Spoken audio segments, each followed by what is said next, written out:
Joe Rogan Podcast, check it out. The Joe Rogan Experience. Train by day, Joe Rogan Podcast by night, all day.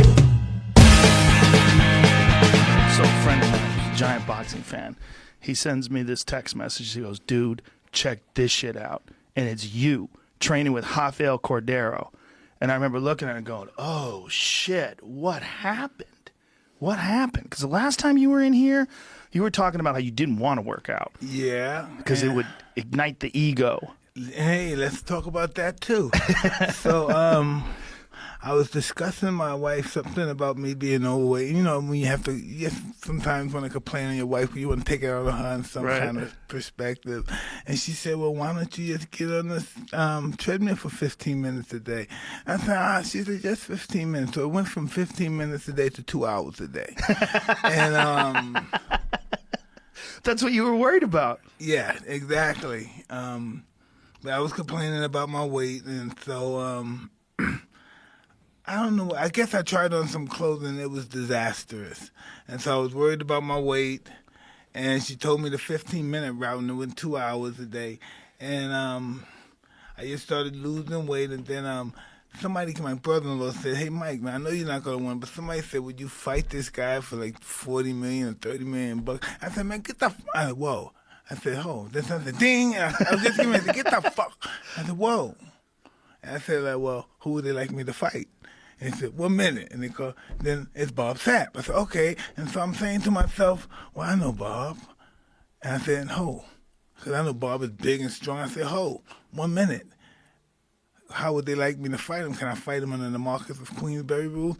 And he said, 1 minute, Mike. He asked the guy. The guy said, yes. I said, I'll fight him. Right? And so it was Bob Sapp was the first one that was brought up. Yeah, and so for people who don't know Bob Sapp was a giant fightor in Pride. Yeah. At one time, he was like 375 pounds. He was fighting all the kickboxers. Solid muscle.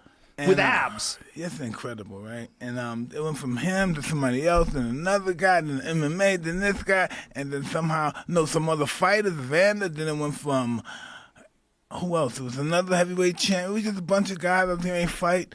And next thing you know, it came down to Roy. I said, and I'm like, I don't know what the hell's going on. And then he signed the contract. I signed the contract. Next thing you know, I'm in the gym again, and it's disastrous. I'm trying to get in the shape. I'm saying, did I really do this shit? Whoa. Cause you would probably know, because if you getting in shape and getting conditioned, they're two different animals. They don't even belong in the same workout division of working out. Like right? Getting in shape is just being kind of fit. Yes, and just getting in shape is able to fit your clothes. Right. That's getting in shape. Being able just to fit your clothes. Being in condition is being able to come outside of your soul. Yeah. And you can't do that automatically. You're talking about being in fighting condition. Yes. Yeah. Yes. That's a rare state, and you can't keep it for very long. No, it is just... People need to understand that, right? The emotional state to prepare for that is mind-boggling. Yeah. Well, that's what I was seeing when I was seeing you hit the pads. I'm like, this isn't just working out. There was something going on, man. When you were working out with Cordero and you were ripping to the body and throwing those hooks, I was like, this is a man who's preparing to go to combat. This is not normal getting ready to work out shit. That's why when I saw that video, I was like, oh. Want me to tell you something about that video? Yeah. I did that video and I was in bed for a week. That was 30 seconds and I was in bed for a week. And it's not funny because it made me realize that this is big boy shit, okay? Big boy shit. This big boy shit. You was there out, it is right there. Yeah, that wasn't really cool. That's in the gym. That's now. The thing is, though. That's now. That's going for 5 and 6 rounds. That's now. But I'm talking about before that 30 seconds. The first time I ever did it, I caught what's the shit you cut when you can't walk? Oh, sciatica. Yeah. Everything came in. All that shit that came back that made me quit boxing, all the pain started coming back. So when you started training again, did you start doing it slowly after that? Extremely slowly. And then I started dabbing in alternative stuff. Like what kind of stuff? Cryotherapy type shit? Cryo, stem cell research and therapy, and some other interesting stuff that I just don't know, and it's just beautiful stuff. Like what kind of stuff? I don't know, hyperbaric chambers and just Everything. everything. Everything to help you recover. It's really interesting. It isn't. Well, I saw you when you walked in today. I was like, God damn, you look good. You look good, dude. Hey. Like, your muscles look good. You look like you're vascular. You look fit. And that's and I'm starting to feel fit. That's what's interesting. I'm starting to know what like doing stuff. Like I think I'm in shape, and then the next thing you know, you think you're in shape, and then you start having like Ralphie will start throwing punches at me. It's like he'll fight, and I can't punch back when I gotta avoid. And then 2 rounds go by, and he said, "Whoa, I'm not in shape. I'm hitting the bag 6 rounds. I'm doing this 5 rounds, 6 rounds. I'm jumping rope, and then I do 2 rounds with somebody. It's a whole different psychological preparation and." Woo! How much time has gone since you first started exercising? Like when did it start? So here we are with like August 23rd or something like that. 22nd. All right. When did it start? It had to start something like April. April. So March, something like that. in the middle of the lockdown. Yeah. So you just started just training, and now here you are 5 months later, 4 months later. How far away do you think you are to being in like fighting shape? Oh, fighting shape. When the time comes, like by November 28th, yeah. That's when you'll be ready. Exactly. Now, why did you guys decide to move? You were supposed to be in September, right? It was supposed to be I September 12th? believe it was a viewing situation. At the proper timing for more people. For audiences, yeah. I believe it was something of that nature. It's so exciting. It's going to be awesome because it's going to be me and everyone else that's involved, Eros and everyone, innovations, and we're going to start off the Legends Only League, and that's going to be really breathtaking, especially starting off with me and Roy. Yeah. And I'm looking forward to that. It's going to have athletes from every gender. It's an array of everybody who believes there's someone. They're all going to come back in all fields. And this is going to be something that me and the Eros Intervention created together. And I think this is going to be pretty awesome. So Legends Only League would be like all sports, baseball, basketball, everything. Tennis. Imagine if something crazy like we did with Billie Jean King did, have somebody, say, one of Serena, somebody play McEnroe and that kind of stuff. Right. Exhibitions and stuff like that. Or somebody like Man of War can play one-on-one with whoever, Iverson or somebody. Mm-hmm. Yeah. I mean, Men of Peace. Men of War is the horse. Meta World Peace. Yeah. Yeah. No, it's an amazing idea, but particularly for you. Like seeing you hit the bag again and seeing you hit the pads and get excited about it was very, very interesting to me. Because I knew that you had that thing in your head where you didn't want to ignite your ego. And then you had this quote that the gods of war reignited your ego. I read that. I got so excited. Well, that's the excuse I can use, you know? That's a really great excuse that I can use. But it was a great quote. It made me excited. And when I'm seeing you training, I mean, so some people that, everybody has opinions. When something like this happens, when a man is 53 now, you 54? Yeah. 54? And decides to fight again. As fit as you look, like, why not? Why not? Why not? You could do whatever you want. Why can't? I mean, if you can go bungee jumping and ride a bull. Exactly. Listen, impossible is nothing to somebody that tries. Everything that someone said was impossible has happened. Yeah. It certainly, well, listen, in 2020, with all the ways of recovering, all the things we know, the Our science, limitations create impossible. Well, it's different now. Limitations are different now. Exactly. So when you, like that video when you were ripping the pads and working out with Rafael Cordero, how long into that was that? Like, how quickly did you get your speed back? Was it right away? No, Was it right speed, but there? that was our first day. That was your first day? That was our first day. Let's try this out. That was our first day. Wow. And after that day, I was in the bed. I had to come get the guy to do the fucking shots and electrocute me to get me back. I had the sciatica hit me. I couldn't walk. I was crying to my wife, and I was like, wow. And I don't know why. After that, I should have said, this is over. I'm not going to do it. But that ego stuff said, hey, come on, please. Do you feel like you felt in the old days? Like in terms of your mind, like the enthusiasm about this? The enthusiasm, yes. Sometimes I say this is bullshit. I can't be feeling this good. And then I don't know. I think I really am. I'm feeling good. I said this bag must, because I know the bag is a bigger bag, 200 pounds. And I said, well, this bag wouldn't be moving like this if I'm not hitting it kind of decently, No, you look good. This is not like I've seen guys come back and you see them working out and it looks sad and it doesn't look good. What's exciting about you coming back is how good you look training. Why not? In this day and age? But being a real fighter, this is what you know. You see so many people that's in the gym. Matter of fact, I've boxed people in the gym that kick my ass every day. But then know what's different? When you get them in the ring and there's a light on them and people are eating popcorn and drinking beer and they freak out. So true. Yeah, the pressure. Yeah. But you're Mike Tyson. Exactly. You understand that. Yeah, I know. If anybody knows how to deal with that pressure, it's you. Absolutely, but it's good. But if you don't have the doubt, you're gonna have a lot of trouble. Right. You have to have that doubt. Right. You have to have a little bit of that. Yeah. Now, this is this new phase of your life where all of a sudden you reignited and you want to compete again. This has got to be fun. It is fun, but it is fun. I do say it's fun, but it's still it's apprehensive stuff. Yeah. It's apprehensive, but it's still, like you said, it's fun. But it seems so exciting. Like, to watch you train and get ready, it's like, to me, I'm like, fuck yeah.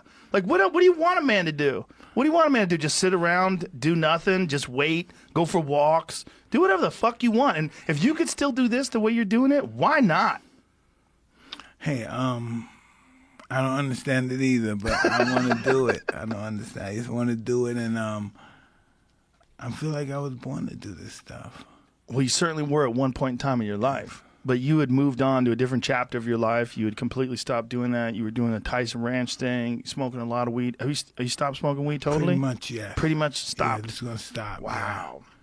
Wow. That's a big change. But when you do away. something like this, it's all about change. Mm-hmm. Listen, you can't continue being a comedian if you're not sharpening your psyche up. Even when you're doing it right here, you're practicing your comedian act. You have to continue to practice. The more you practice it, if you practice it for a year, you'll be better if you only practice it for a month. So the more you do it, the better you become. Do you feel like that now in this comeback, that like you're only sort of scratching your potential? Because like you're just getting back into shape again. A year from now, you'll be even better shape, and you'll be more conditioned to do what you want to do. Like you're in God this. willing, yeah. Yeah, you're in this God willing. Rebuilding stage now. And now that's exciting. Yeah. When you go to your doctor, these people who have this alternative stuff, and you see the development, you see the healing process, and you say, "Come on, tell me this. Why is this happening to me? Why not anybody? Why a guy like me who just got off drugs, who just gave up his life and don't care about nothing, this is happening to him, Since I married my wife, all this good stuff started happening. I'm saying, wow, what is this stuff all about? Whatever it's all about, it's good. I'm like, really grateful. Take my money. Yeah. That's what I said. I said, take my money. I want to watch it. Let's see it. And it's not about money, because the money's going to be in charity, and people going to, and it's just about doing something good. And that, from that perspective, that could be. I used to like feeling like I'm doing something good for somebody more than myself. That's a beautiful part of it. Yeah, that it is going to go to charity, but it's also an exciting matchup. And I'm watching Roy work out too, and Roy looks fantastic. Roy's going to always look fantastic. If he was 100 pounds overweight, he's going to look good. He just really looks good when he does this. Roy stuff. Jones Jr. I mean, that's one of the things that makes this fight so exciting. Is that Roy is, like yourself, one of the all-time greats, and still looks physically fantastic. Like you see him moving around and hitting the pads. His hand speed looks great. And you can't train with anybody that looks like him do that stuff. Well, he always had such an unusual style.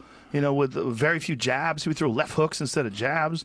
Roy always had like one of the strangest styles in all of boxing. Well, it was strange, but it was very effective. Super effective, yeah. Very effective. Just incredibly hard to prepare for, too, because try to find someone who... No one's going to do that. Yeah, no one can emulate him in the gym. Now, when you decided on a fight and decided on an opponent, were there other... I heard that someone had offered you Shannon the Cannon Briggs for bare-knuckle boxing. No, it was just... Tyson, it was Tyson Fury, It was Sapp, Tyson Fury, and quite other guys, but certain things just happened, and it didn't happen. And then it was Holyfield, it was Shannon, it was some other guys from MMA, and then Roy turned out to be the right guy. I guess we did a survey, and Roy popped up the winner. Well, it's certainly a giant name. On top of Holyfield, one of that. Yeah, Holyfield would be a great one too. But it's just having a guy like that has that big name, that is also an all-time great, and that also wants to do it too, and to get the public excited. I mean, I think it's a perfect fight to get the public excited. Exactly. So, do you think that once you fight Roy, that'll be it, or do you think this is just going to be the beginning of this new chapter in your life? I believe this is just going to be the beginning of whatever happens in life. This is pretty interesting. Being on here talking to you and knowing that the extent of the wavelength of people are going to hear this stuff is pretty interesting, because this is true. It's really going to, it's no longer in my head, and I'm stroking it. It's real. It's like, wow. Yeah, it's wow. Yeah. I can't wait, man. I want to be there. I want to see it. Hey, down the street here. I'll come back. I forgot the name of the Dignity Center. Mm-hmm. That's where it's going to be? Yeah. Yeah, and is it going to be an audience? It can't be an audience yet, right? I don't believe audience. I believe only, like, I don't know, what am I say, entourage? Right, They small call it, amount of people. Groups, yeah, Yeah. family fight group. And this is going to be 8 rounds? I believe so, yeah. Yeah. So how did you arrive on 8 rounds? Hey, listen, beats the hell out of me. I wanted to do the exhibition. I wanted to help the people. I said, why do I got to eat fucking rounds? But now I'm getting in condition, and we're going to do this stuff. Well, 8 rounds gives you enough time to work. Gives people enough time to get excited about it. When you think about an 8-round fight, do you see yourself moving into 10 rounds and 12 rounds in the future? And we don't know what the future holds, but we're looking forward to just having fun and doing it for a purpose, a reason. Because people were talking about you literally fighting for the title again. Hey, I'm not interested in that. I'm just interested in fighting for the title of giving. Okay. So just doing this for good. So Yes. Exciting for you, but also generates a lot of positivity. Exactly. Yeah, I love that. It And feels soul cleaning for some reason. because you're giving away to charity, that you're doing something Me good. doing it for myself, it just doesn't do it for me no more. Right. That makes sense. It doesn't do it. Yeah, that makes sense. So it's both things. So you get to excite yourself, challenge yourself, but the good is all going to an excellent cause. For I won't have in my mind, oh, I'm getting paid. I just don't want to never have that in my mind again. Yeah. I just never want to have, oh, I'm getting something for what I'm doing kind of attitude. Somebody said, and this was kind of hilarious, someone said, hey, I heard that they're just going to just mess around and that they're not going to go for the knockout. I go, do you know who the fuck you're talking about? I go, you're talking about Mike Tyson and Roy Jones Jr. Do you really believe that? That 2 of the all-time greats, once they start throwing hands, that it won't get crazy? Well, of course it is, because both of us are who we are, and we're going to show our skills, and nobody's going to look stupid, and it's just going to be interesting, I think. Yeah. Do you have any other people in mind? Like, do you have a game plan in mind, like after Roy, or are you just thinking only about Roy right now? At this moment, only Roy, but it's just some interesting people that we have that I'm going to announce later. Now, there was some talk of you and Roy way back in the day when Roy fought John Ruiz and won the heavyweight title. Yes. Yeah. So what did you think about that fight back then? I thought it was really interesting because I couldn't use the money back then. So me and Roy talked. We was in Texas, and we went to Houston. We went to Houston. We talked, and after we talked, we just went out and chilled out. But it was interesting. It never happened. So I don't know what happened to me. Something must have happened to me, and it just didn't happen. That's one of those things, right? There's always all these potential fights that don't quite line up. Do you have other fights in your head that were potential fights that didn't line up that you wish did? No, everything happened for the reason that it's happening now. I'm excited about this fight. I'm excited about this fight stylistically too, because I always liked that fight stylistically. I always thought it was so interesting, because you were just this unstoppable force, and Roy was so fast and so slick. I'm just prepared to do a lot of running and chasing. Yeah. That was real difficult to get in condition for. Chasing this fucking little guy around the ring. So how many days a week are you training now? Every day. Every day. Have the Sundays off and stuff every day. And what is a typical day for Mike Tyson right now? All right, the day starts soon as it's daylight, around 5:30, out through the 4-mile run, come back. What am I doing when I come back? I'm back, I'm in the shower. From the shower, I go downstairs, I let the birds out, fly the birds, come back in, may do some, I have a machine where you do the twist. Ab for your exercises, yeah. And I'll do that probably 200 times on both sides. And I just grab a bite. You know, I may have some, I'm eating meat for this, I may have some eggs instead of not eating eggs. You were a vegan for a while, right? Yeah. How long were you a vegan for? Pretty a couple of years. For a couple of years? Yeah, 5 years. When did it 6 years. stop? When did you stop doing that? I don't know, not too long ago. So did you stop Like a year or because two. of the training, or did you stop before that? Yeah, I did stop. The reason because of the training. It was Yeah. because of what I wanted my body to look like and the strength that I wanted to possess. So you started eating meat, red meat, everything no, again? no, No just red meat? but only elk and bison. Oh, red meat. That's duck, red meat. Yeah. yeah. Okay. Wild stuff. You eating elk and bite? Dude, I want to give you some of my elk. Yeah, see, really? Would you please? Fuck Would yeah, you please, man? 100%. Did you kill it? Yes. Yeah, I would like yes. for you to do that. I'll give you some from that elk right there. Yo, that would be so awesome. Fuck yeah. That would be so I awesome. have brother. 3 commercial freezers in the back. I would Yeah. love that. I would love that'd that. be so- Yeah. Like when that's- I look at food, I don't look at food no like I used to look at it. I look at it for what it's for. yeah. You know what it's for. To take care of the body. Exactly. Yeah. Well, that's the best meat, You know, too. I realize that there's, things that are good for other people like the kale and the vegetables and all this stuff, the blueberry, and then for me it's really poisonous. It's not good. That It's stuff's bad for you? But yeah, that stuff's not good for my blood type and my health conditions and all that stuff. Kale? All that Oh, stuff's kale bad will for you? kill me. Kale, Really? why? Yeah, it's gonna kill me. Kale will kill me. What does No, it do? actually dead. Really? Yeah, for me, kale is toxic to my blood and everything. My So when you system. were a vegan, what were you eating? Oh man, nothing. Now, my wife called me the miserable vegan. She said, that's not veganism what you're doing, Mike. Just being miserable. No, I think it comes down to when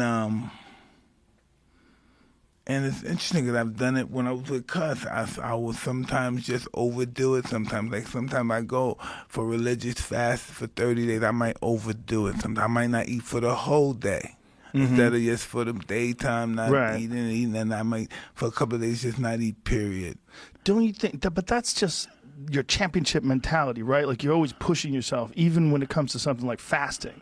Like you always push it too It has far. something to do with suffering, self-suffering. Yeah. I don't know what it is. I can't put my feelings on it. It's about how long can I suffer more than this person or that person? Or could this person do what I did? Right. I remember you saying that too about training, that you would get up in the morning and train because you wanted an edge. You wanted to know that you were Exactly. training while they were asleep. Exactly. Yeah. I remember thinking that back when I was doing martial arts. I remember reading that. I'm like, I want to do that too. I'd copy a lot of shit you did. Well, you always have to have, and even if it's not so, you have to have, and that's where delusion comes in, because delusion is only delusional when you don't accomplish the goals of making your delusions a reality. Right. That's when it's delusional. Right. You're just enforcing your mindset. Oh yeah, to allow those delusions to be the reality of your assessment. Now, when you're doing this and you're getting up in the morning and running, does this do you feel like you felt in the old days? Do you? I mean, I don't mean physically. I mean the mind. Like you're preparing for war again. Does this like reignite those old thoughts? The way you were when you were the champ, the way you were when you were on your way to the title. Like this is a whole new way of life. You know what's really interesting? That sometimes periodically, not real, but sometimes I struggle with the fact that, wow, there's a possibility I can really hurt somebody. Like you don't want to hurt them. What do you mean? But you struggle with the possibility that you could hurt them? That is sometimes, it's orgasmic sometimes. Yeah. Like some fights, like particularly like Tyrell Biggs or someone that you had problems with, someone that you had animosity towards, so when you could finally get your hands on them. Hey, what does it mean when fighting gets you erect? What does that mean? It's a good question. Means you're getting excited. Yeah. So that's going through your mind right now. Well, that's how I get when I was a kid, and sometimes I get the twinkle. The twinkle. Yeah. Well, that's what I'm saying. It's like you reached a state as a human being, as a champion, as a ferocious fighter. You reached a state of ability and of accomplishment that very few humans will ever touch and feel. That's why I'm asking you, when you're running, when you're hitting the bag, when that heart's beating again, and you know who you are. You're Mike motherfucking Tyson. So when you're doing all this shit again, you're still Mike Tyson. Those thoughts have got to be burning inside you again. It's got to be pretty wild. I don't know. It's wild, but I believe it's rightfully so to be that way, and I just know how to. I don't think I mastered, but I just know how to deal with it. I don't let it overwhelm me. No, well, of course not. But saying that it gets you orgasmic, that's a strange thing to say. Well, that's just what I want. I wanted to find out because you're really bright, and I thought you would figure it. No, I'm being very serious. No, I know. I know you're being serious, but I mean, no one will understand that other than you. Like that's your mindset. Like no one will. But I think that like all the things we were talking about before, the way you drive yourself, the way you push yourself, the way you put yourself into that frame of mind, no one's going to understand that other than you. So no one's going to understand you get an erection from thinking about hurting someone more than you will. You're the only... There has to be fear-based in somewhere. Fear-based? Maybe. Or maybe just... Maybe not fear-based, but maybe embracing the fact that you're going to go into this with everything that you have, the chaos of it all. And the ultimate goal is to hurt somebody. The ultimate goal is to be extremely successful. The way you can be extremely successful, the thing you do great, is to crush people. So to have that encompass everything. This fighting is the only thing I don't ask Allah for. I just don't ask him for help for that. You don't ask him for help for fighting? Yeah. Because you think you got it? No, I just don't think. You don't think you should ask? I just don't want to be involved with that kind of mindset in Allah. So... people do, they go to, I just don't because it's just, I don't like the way I think, and I don't want God to be, involved with the way I think at that time. Well, this is what's so interesting to me about you fighting again, because of the conversation that we had the last time you were here, that you didn't want to reignite your ego. Clearly, your ego is blazing right now. I mean, you're ready to go. Well, maybe because I'm an addict, a former addict, and I'm under a narcotic ring, the camera's on me. Yeah. This is a big narcotic, and maybe right. that has something to do with it as well. But I like to think it's under control until the night of the event. The night of the event. So it's the addiction will get purged with the performance. Yeah, that's why I was doing if you don't mind me to interrupt for a second, I was the book that talks to you, what do they call it, audio book, and it was called The Gene Key. Okay. This book, and the book was explaining about why that we are who we are in that perspective, that most of the people like you and myself and people just in general who is not at that level, even anyone that have a creative mind, is victimized to depression. And the reason is because when that whatever it is that causes that creativity is not fed the proper information that is successful and that is accepted in whatever space of the brain or the mind that wants to be accepted and is not accepted, it crumbles. Does that make sense?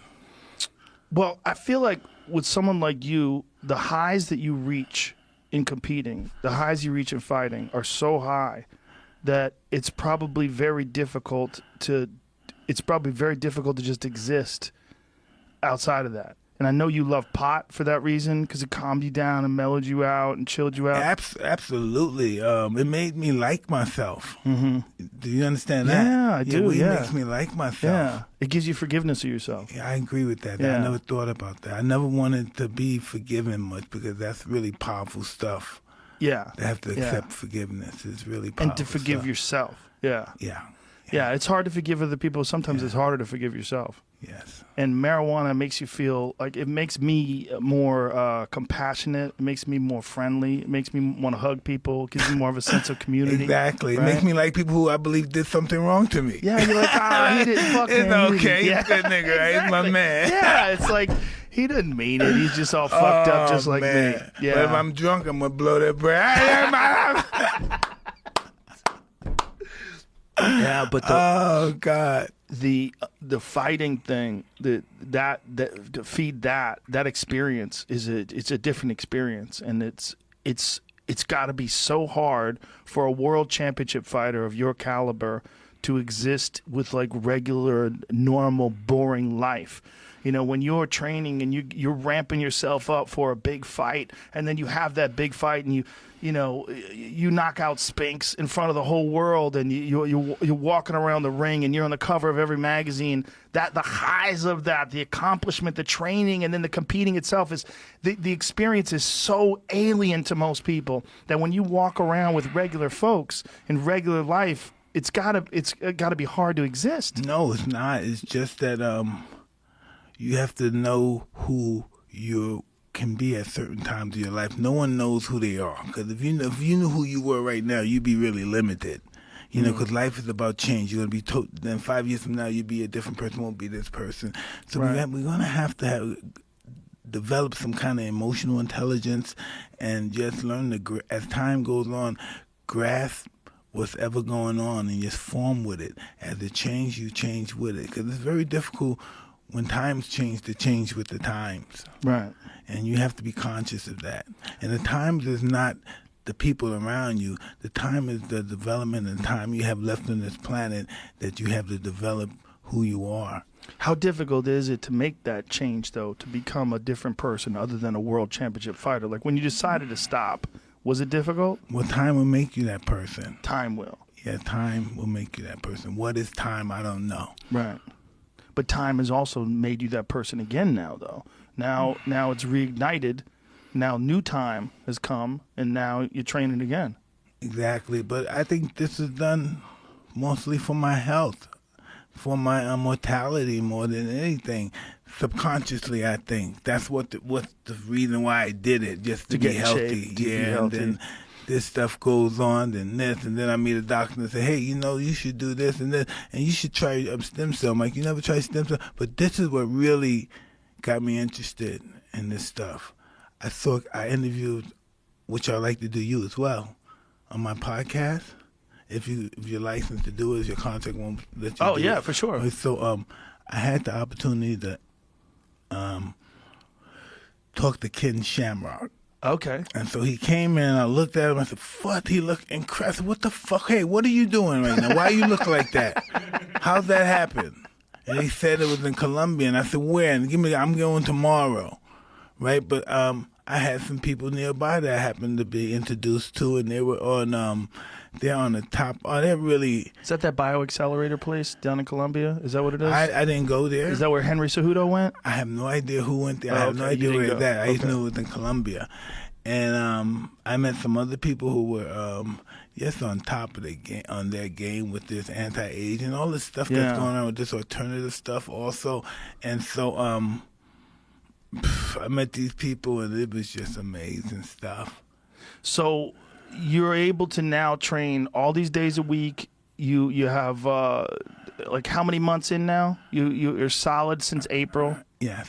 And you attribute that mostly to all these different alternative methods of healing and Absolutely, recovery? especially this gentleman that we call, his name is Brad Rowe. We call him the mechanic, the electrician, that is, and he works through either current forces, and that was just, electromuscular stimulation. but it's those different. things. It's totally different. different? It's in that family, but it's just totally superior than that. That's just so antiquated compared to this stuff, you know.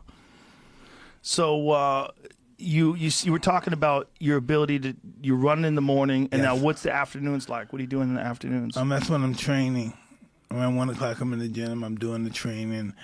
2:30, I'm probably talking on the phone and flipping some deals, making arrangements, probably to do other shows, a commercial or else some ads, and just Business stuff. shit. Yeah, business stuff. And then How did you get hooked up with Rafael Cordero? Because for folks who don't know, he's legendary trainer in MMA. He's from Shoot to Box in Brazil. He was one of the top guys back when Shoot to Box was the #1 MMA camp in Brazil, where Anderson Silva and Vanderlei Silva. I found this out later, but this is how this happened. The two of us met.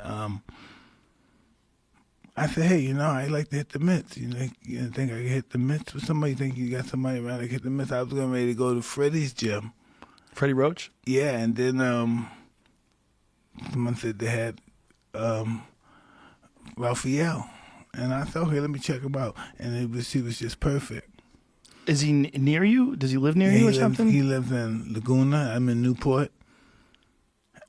What is another? It's Laguna.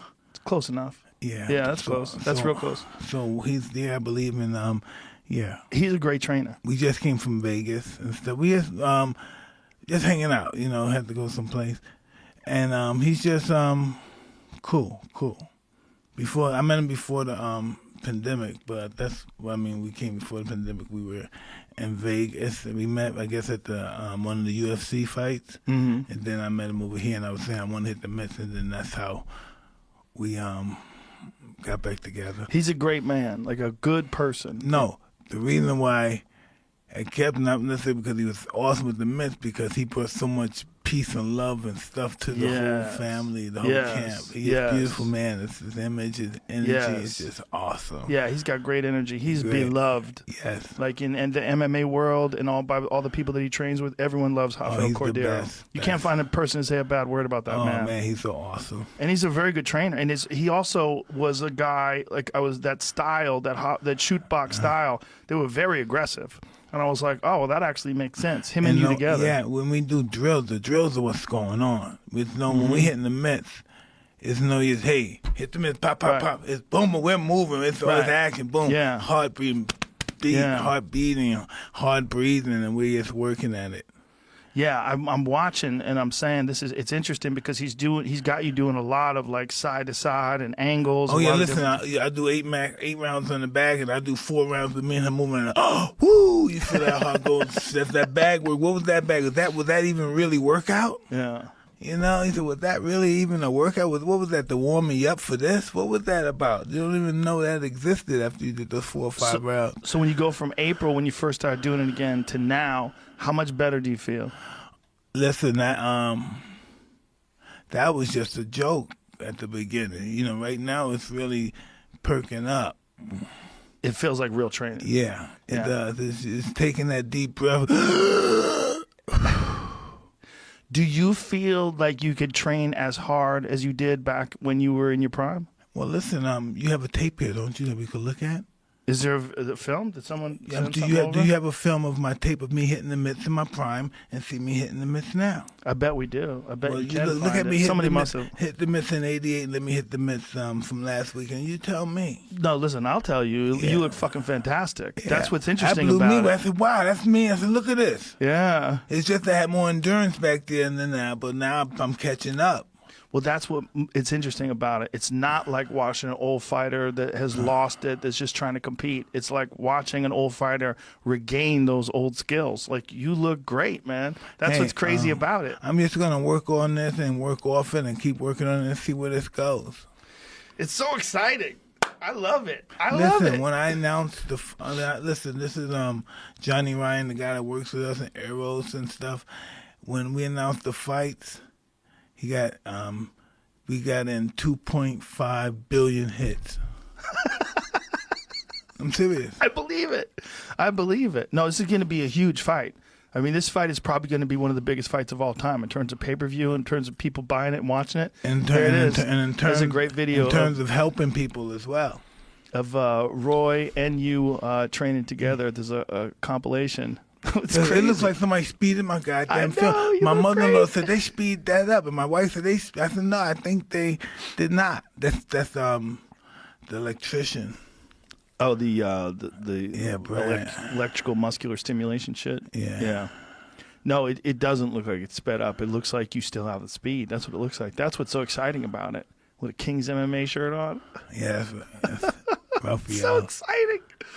It's so exciting, man. It really is. I'm 100% into this, and I can't wait for the fight to go down. It's going to be November 18th now, right? I believe that's 28th, November 28th. yes. It was enough after time for Thanksgiving. fans and everybody in Thanksgiving to be home and to be able to view it Yeah. for the holidays and just be able to help more people. The more people that view it. This is so exciting, man. Now, are you doing weightlifting? Are you doing any swimming? Like, what are the kind of Listen, exercises the only are you swimming I doing? did was when that shark commercial. That was the only swimming. I was going to ask you about that. Stuff. And we're doing little weights. We just a lot of reps and just doing a lot of. So you have a explosion. strength and conditioning coach? Yeah, Brad Rowe. Okay, so he's doing. Yeah. Brad Rowe. I heard that name before. Weightlifting champ, train weightlifting champs and all that stuff.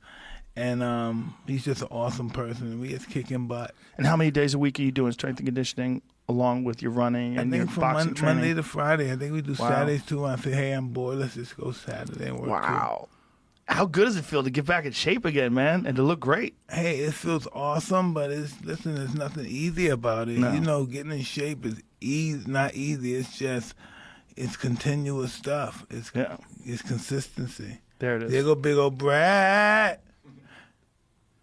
So how the fuck did they talk you into getting in the ocean with sharks? What was that all about? Listen, I don't know how they did this stuff. The money wasn't really that great and stuff. You know, and I'm sorry, Shark World. Your guys underpaid me, and they just had me out there. I was there, and it was really interesting, man. It was really interesting. I'm just saying, how did these guys get me in here? Yeah, I was wondering the same thing. And listen, Dana thought he was doing me. If I don't fight, I don't want Mike to fail. Let Mike do a couple of gigs with these guys. And I'm saying, thanks a lot, Dana. You really like me. Dana really liked me. I'm saying, wow, Dana really cares about me. He said, forget the fight. I don't want to see Mike fight. I want to see Mike go fuck with some sharks. Yeah, I would say fighting is probably safer. Yeah, Dana didn't want you to fight, right? Yeah, but then he wants me to go with sharks, though. Why didn't he want you to fight? Did you talk to him about it? No, he has never seen it until he's seen it and watched me. Once he saw you, then he changed his mind? Mm-hmm. Yeah. I think when someone sees the dedication that you have, that you're actually fit, that you're actually moving fast, and you actually can compete at a very high level. I just had to realize that I'm not going to rush in there like that no more. I got to move around. I got to do it in a different way. Because I tried to go in there the first time sparring, and it was disastrous. So I went in there thinking, using my head, moving, and things went the way I wanted it to go. How long in training was the first time you sparred? First time I sparred? 15 years. First time you sparred in 15 years. Yeah. And how many months into training was that? From you started in April, so like when did you start But sparring? really, boxing stuff is when I did that stuff with when I did the stuff with Raphael the first time. Yeah. Right, but I mean first sparring rounds. Yeah, it was really weird and stuff. But I realized when I was getting hit, boom, boom, boom, I get hit a couple of times. I didn't go like, what the fuck am I doing? I said, wait, I belong here. It brought it back. Yeah, I said, I belong here. When I got rocked, boom, boom, boom. And I got rocked and I heard the ring and boom. I said, boom, I didn't panic. I said, oh, I belong here. Wow. I belong here. I started moving and started talking about it. I said, whoa, I belong here. Nice. I never said, what the fuck am I doing here? This shit is crazy. It just never happened. It never happened. That's I was expecting that. You were expecting I what was the like, fuck am I doing? What the fuck? Fuck this shit. Hey, stop. Fuck this shit, nigga. I ain't doing this shit. But that's what I was expecting, really. But I said, whoa, boom, boom, boom, boom. Whoa, I belong here. Then you felt it and you And that's readjusted. the first thing I said. I said, whoa, I belong here. That's the first thing I said. Nice. How long did it take before you started feeling comfortable sparring? The next time I sparred again. Really? Yeah. So the next time you sparred again, you just could get back into the mindset of what it's like to be competing and moving with another person. Yeah, and you can't go for the kill because you don't know your body's not moving for the kill now. Right. You have to develop the relation. Ooh, this is gonna be interesting when you hear this. And the fighter probably doesn't understand that, but as he gets older, you have to reacquaint a relationship with your mind and your body. Your legs go here before your body's ready to go with it sometimes. So you have to They have to sync up. yeah, they have to sync up. Now you have to talk. Hey, before it was like, wing, wing, wing. Before you like, let's do it. Bing, bing, bing. Now it's like, hey, man, let's move here. Let's move here. You have to talk. You lose that 10th of a second when you talk to yourself. Right. You're just doing it instantly. So do you think eventually you'll get back to automatic? Well, we're going to see. Yeah. I don't like that. Yeah. Yeah, I'd like that too. Like that. It's exciting though, man. It's very exciting to see you sparring again, to see all that. When you're sparring, are you sparring technically, or are you sparring hard? Like how Listen, you sparring? The first time I went back sparring, I tried to go all out, and that was disastrous. My body wasn't listening. Right. And so I had, like you said, I had to develop that relationship. And the second time I sparred, that was better. That was so much better. Yeah. Yeah. I wasn't rushing and trying to hurt nobody, kill nobody. I was just trying to Get working. accomplish stuff. Yeah. Just get working. Yeah. And how often are you sparring a week?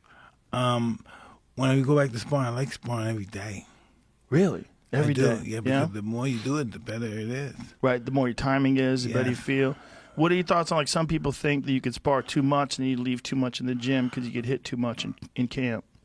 Well, that's the whole thing you learn in camp, not to get hit. Mm-hmm. That's the art of boxing, learning not to get hit in the fight. And you have to do that by trying to get hit in the gym real seriously and avoiding that. And then it turns out in the fight. So you shouldn't be in the gym saying, I've been hit too much, because you shouldn't get hit, because that should be the objective of fighting, not to get hit as much as you believe you are. What do you say to a fighter that sees themselves getting hit too much, though, in sparring? Do you tell them to take some time off, or do you say... You know what I say? I try to teach him how not to avoid those punches. And if he doesn't, I don't really want to have much to do with somebody, because I don't want to be involved with somebody getting hit and getting hurt and stuff like that. Well, I know you were doing a lot of coaching of just even little small sessions with different fighters, and there's a bunch of stuff on the internet. Did you think about doing that, like, in the future, like maybe being not a trainer? at this moment. It just takes a really special person. You should know, it takes a special person to do that. You got to be a mother, a father, a psychiatrist, a dietitian. It's just so many hats you have to wear in being a trainer. A good trainer, a true trainer to yourself and your fighters. It's just a lot of hats that's really overwhelming for me and my personality. I totally can understand that, but I would also imagine that in your mind there's some knowledge that I would love to see passed on to other fighters in a way like only a trainer can do. Yeah, I'm the kind of guy, if you want to learn from me, you got to learn from a distance. Let me talk to you or something, because I'm not like Cuss. Cuss would never get tired answering questions. Sometimes my son asks me, so I said, why do these guys answer me? Because that's the way I was with Cuss. Right. You know, but I'm not Cuss. Cuss would never he would love to answer all my questions, because Cuss wanted the perception that he knew everything, and you should listen to him and take his advice because he knew everything. Yeah. You know, that's what it's like. If you was his friend, you always came to him for advice. He always wanted advice, wanted to give his advice and let you know that he was a superior thinker and that you should come to him and he'll settle your problems. That's just what he was. You know, do you ever think back on your life, like your life with Cuss, and just the story, the origin story, is almost like a movie. It's almost too crazy. No. Let me tell you what happened, man. I'm in Sparfit detention for boys. And Muhammad Ali, they showed the movie The Greatest. It's like 77, 76, I'm 11 years. They played Ali, and then Ali walks in and talked to the kids. And I saw him, I saw everybody going crazy. I said, I want to be like him. And from there, I go upstate New York. There's a guy that used to be a professional boxer named Bobby Stewart. Mr. Stewart taught me how to box, and eventually he said, I want to introduce you. So he took me upstate. I met Customato. This is all in a couple of months since I've seen Ali. And now I'm training to be a boxer.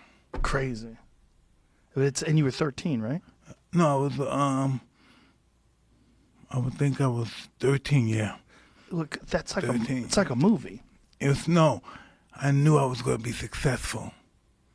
I knew everything was going to go right. I knew it. It was in my blood. I was only a kid, but I said, I want to be like that guy. And it just started working. And it's such an amazing... Not even 3 or 4 months after I saw Ali, just boom, boom, boom, boom, boom, I met him. I'm in one place, I had a fight, trying to stab a guy I did with a pencil or something. I go from there, and I go over to this bad place called Elmwood, this cottage. That's where Bobby Stewart, because he's a fighter, and he had to take care of these. All the staff there are big strong men, because they have to take care of these very interesting kids, you know, like... homicidal kids. These are kids, but they're really wild. Yeah. And so That's the job. We're in the wild. We're in the bad college, the lockup college, Elmwood.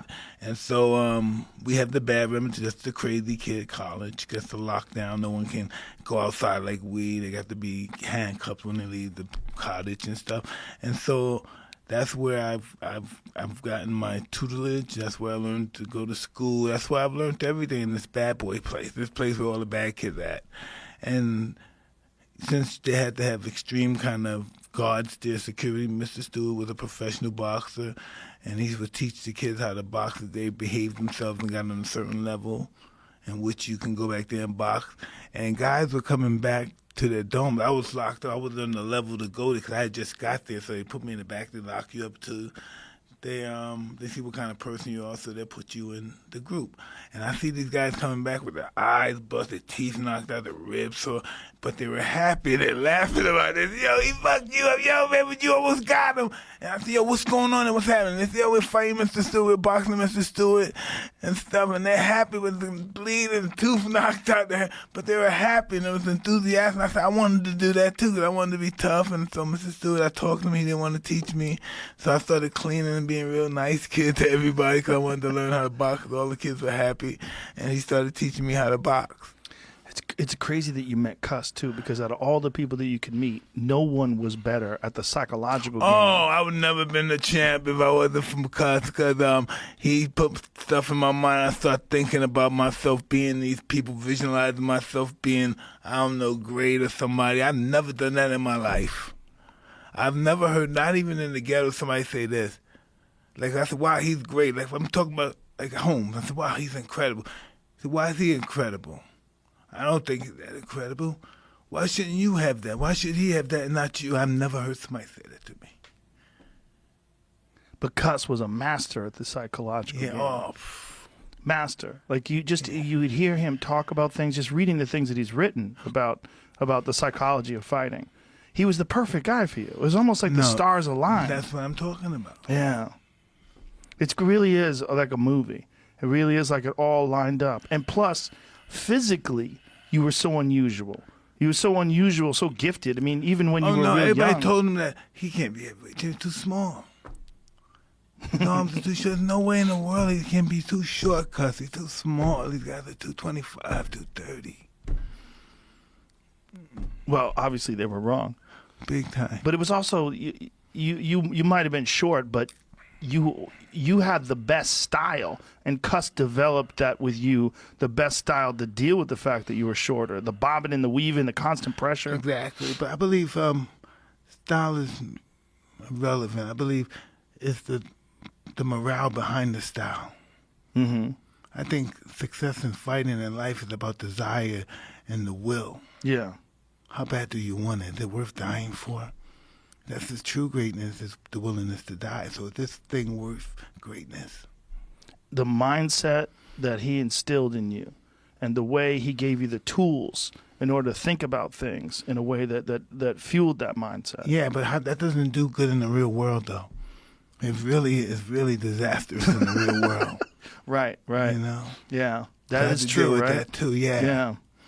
Isn't that crazy? It's like the very thing that made you special could fuck you in the real world with regular people. Oh, the real world. Guys like that go to prison. They don't exist in the real world. They got to take them out of there. It's crazy. You know, they have to remove them from the real world, those kind of people like myself. Isn't that what's crazy? Like, that's where the crazy adjustment has to come in, where you have to learn how to be. And that's where cannabis helped you a lot, too, Yeah, right? a lot. Oh, man, forget it. Forget it. But now you're not smoking any weed getting ready for this fight. Nah. Do you miss it?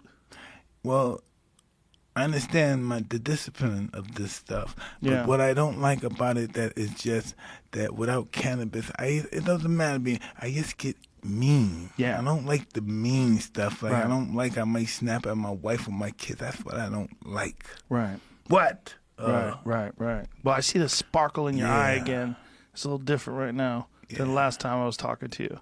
There's a little more intensity going on. But it's also, you're ramping up. Yeah, I'm just always and sometimes I get beside myself and I forget that I have to be grateful for what Allah, what God did in general, and sometimes I get caught up into my ego. Right. So it's just a struggle, but I'm working on it. I never worked on it before, so that's a start, right? Right. I never could consider working on it. But that is the thing, right? That what gets you to be a championship level fighter can really fuck you up in the rest of your life. Listen, I can't believe. I'm so happy my wife is still with me. I'm just very grateful because I'm just useless and stuff, and I have to learn through her. I have to learn how to live life. Yeah. Life, I'm disastrous in living life. Oh, fucking Joe. I get it, man. You would never believe. I'm using these nice words and I'm conducting myself. You come to my nice house and you would say, this guy is just an uncouth Neanderthal.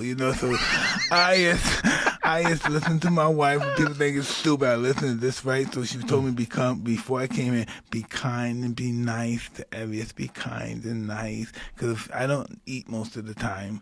I only eat after work, and if I don't eat enough, she says she's gonna get angry. Can you please eat? So she's forcing me to eat this stuff, a fried egg and this.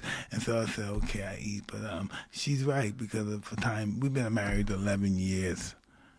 Well, you got a good one then, man. You got someone who balances you out. 11 years. Someone who understands you. Yeah. I don't know. Listen, I was talking to her. I said, sometimes I think about we're together and this is going to be over soon and we're going to die. One of us is going to die before the other one. And I'm saying, I would not know what to do if you died first. Wow. And I had to take care of these kids because her whole life is me and all my kids. Right. Her life is me, and not only our kids, the 2 kids that we have, but her life is me and all my kids. Right. And I would just love her and marry her just for that alone. Mm. No pussy, no passion, no sex, that alone. Yeah. Yeah, that's beautiful, man. Find someone who balances you out like that. Absolutely. But that, what we were talking about, where the very fire that gets you to be Mike Tyson, that turns you into this destroyer inside the ring, will, if you don't learn how to control it, will fuck you up in every other aspect. For instance, like after my 1-round fights, some of them caused me a lawsuit because right after that, you think I'm calmed down? You think after 30 seconds or 45 seconds, hey, he's cool. After 1 round, everything's cool. He's happy. It's over. It's still ringing. Yeah. It's revving up. It's still revved. It's not finished. It's not dead. The energy's not dead. Not the energy that you jet. The energy of hurting somebody, continuing to hit somebody. It's revved up. Right. And so the first thing you hear that indicates altercation. It's not, hey, what, bro? It's just off. You have no control over it. Right. And it's almost like you're insane. Like, why can't I stop this? Why is this happening to me? Why am I in jail right now? And why am I in fucking prison? And you're Mike Tyson, so it's not like anybody could tell you not to do it, or anybody could tell you to shut up or calm down. You're not going to listen to anybody. You're the fucking king of the world. But it just gets crazy when the people in the jail and prison know you real well, They're familiar with you. Like when they see you, they're not excited now, right? Yeah. They get really familiar with you. Jamie Foxx is going to play you in a movie. That's going to be interesting. That's wild. If anybody can do it, Jamie Foxx can do it. That's a talented man. He's really good at what he does. He's fucking talented. That guy could do anything. He's one of those dudes. You listen to him sing, you hear him play music, you see him do stand-up comedy, then you see him act. You're like, this fucking guy can do anything. He's just one of those dudes that can just lock in on something and he can do anything. Yo, listen, when the light is on you, when the universe put the light on you, there's nothing stronger than a person whose time has come. Yeah. It's all about the light, man. All of us get it. You may not think the homeless man in the corner, the blind and paralyzed guy that's begging in the cup. We all get that moment of shine. We all get it. Feelings, perform, whatever it is, we all get it. Now, when Jamie is playing you, what does that feel? I mean, I know Michael Jai White played you once. Yeah. Did you talk to him about that? No, I didn't know him or anything. I was in jail when this guy was doing this stuff.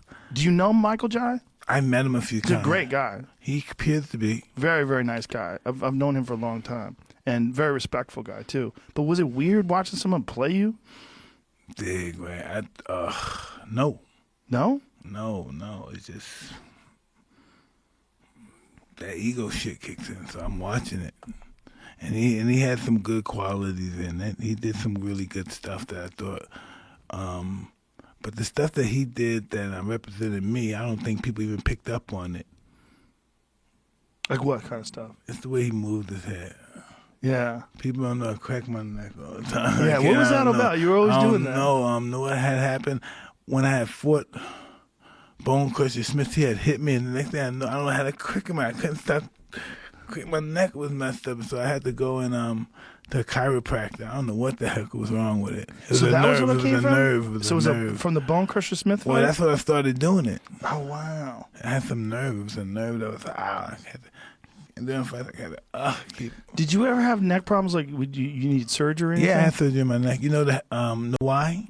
You remember when I used to do those rolls on my head? Yes. The football yes. rolls? They destroyed bridges. me. They destroy your neck. Yeah. I would do them. This is the interesting. I would do them for 3 minutes, then stop a minute. Do them for 3 minutes. So I do it for 5 or 6 rounds, 8 rounds. And as time went on, it just beat me up. That gave you a crazy fucking neck, though, man. Yeah, your neck used to 20 inches. Your neck used to start at your temples and just go straight down. You need huge. for fighting. You need a good neck. Are you doing anything to strengthen your neck Yes, now? I have the weight stuff. Just put You ever stuff in use there. an iron neck? Do you ever Tell know me that about device? that. No. It's a halo. I'll give you one. I have one in the back. It's a halo. You put it on, you pump it up, it fits around your head, and then it's got a bungee cord on it. So you back up like this. The bungee cord's 50 pounds, and then you do these. And because it doesn't do this with your neck, it doesn't put pressure on the discs. So it doesn't move the discs in an unnatural way with weight. This way? Yeah, because you can do all these different exercises on it, but it doesn't ever bend your disc. So it strengthens the neck without doing damage to your discs. That sounds interesting. Yeah, you know I'll what give I you have? one. I'll give you I one. would love that. Yeah. Thank you. I really appreciate it. Yeah. I have what's the name? I have a treadmill that you have to put on some shorts first, and then you zip it. It's like In the water? No, it's not water. You put on some shorts. You zip the shorts with the plastic that covers the machine, and you start running, and then you can run as fast as you can. You won't feel anything. But it's not water inside of it? No, you just run on the treadmill. It's on the plastic. And it's zipped up around you. This thing right here? Zero gravity treadmill? Is that That's it? what it is, yeah. Oh. How's that working? That's pretty awesome. You don't feel anything. Then you take the pants off. You feel all the effects of boom, you might fall to the floor. Really? Yeah, it's really cool. So this way it doesn't That's it, beat up too. your joints. Yeah. But listen, this is what people don't understand. Yeah, you have a machine that don't beat up, but when you're running outside, the high running outside is almost worth messing your joints up. Really? The high you get from running outside. What's the difference between the You high never- you get from you running never outside? felt I that do. running? I do Huh? run outside, but like, what do you feel?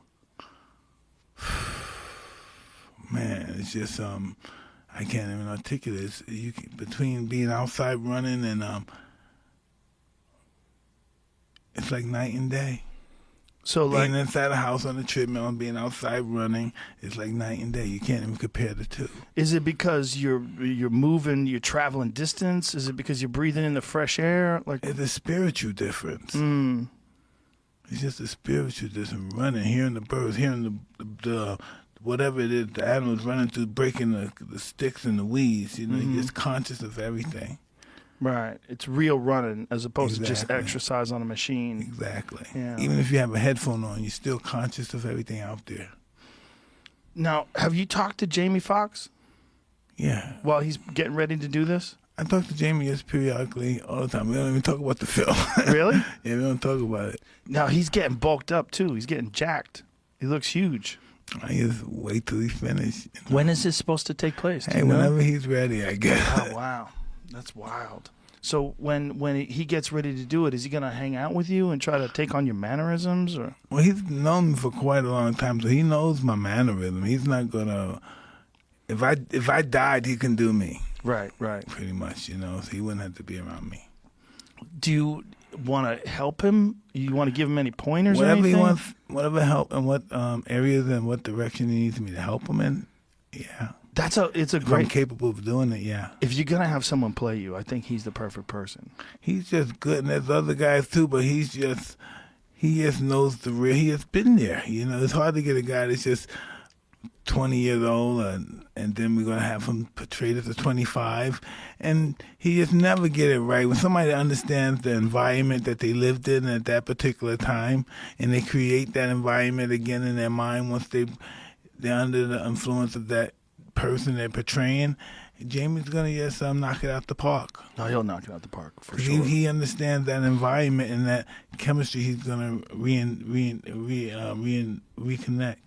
Now, are you going to be a consultant on this movie or anything to make sure that it's all legit? And Listen, Jamie will be around me. He'll discuss it with me. I'm sure we have that taken care of as well. But, we're just going to work this out the best way possible for both of us, I believe.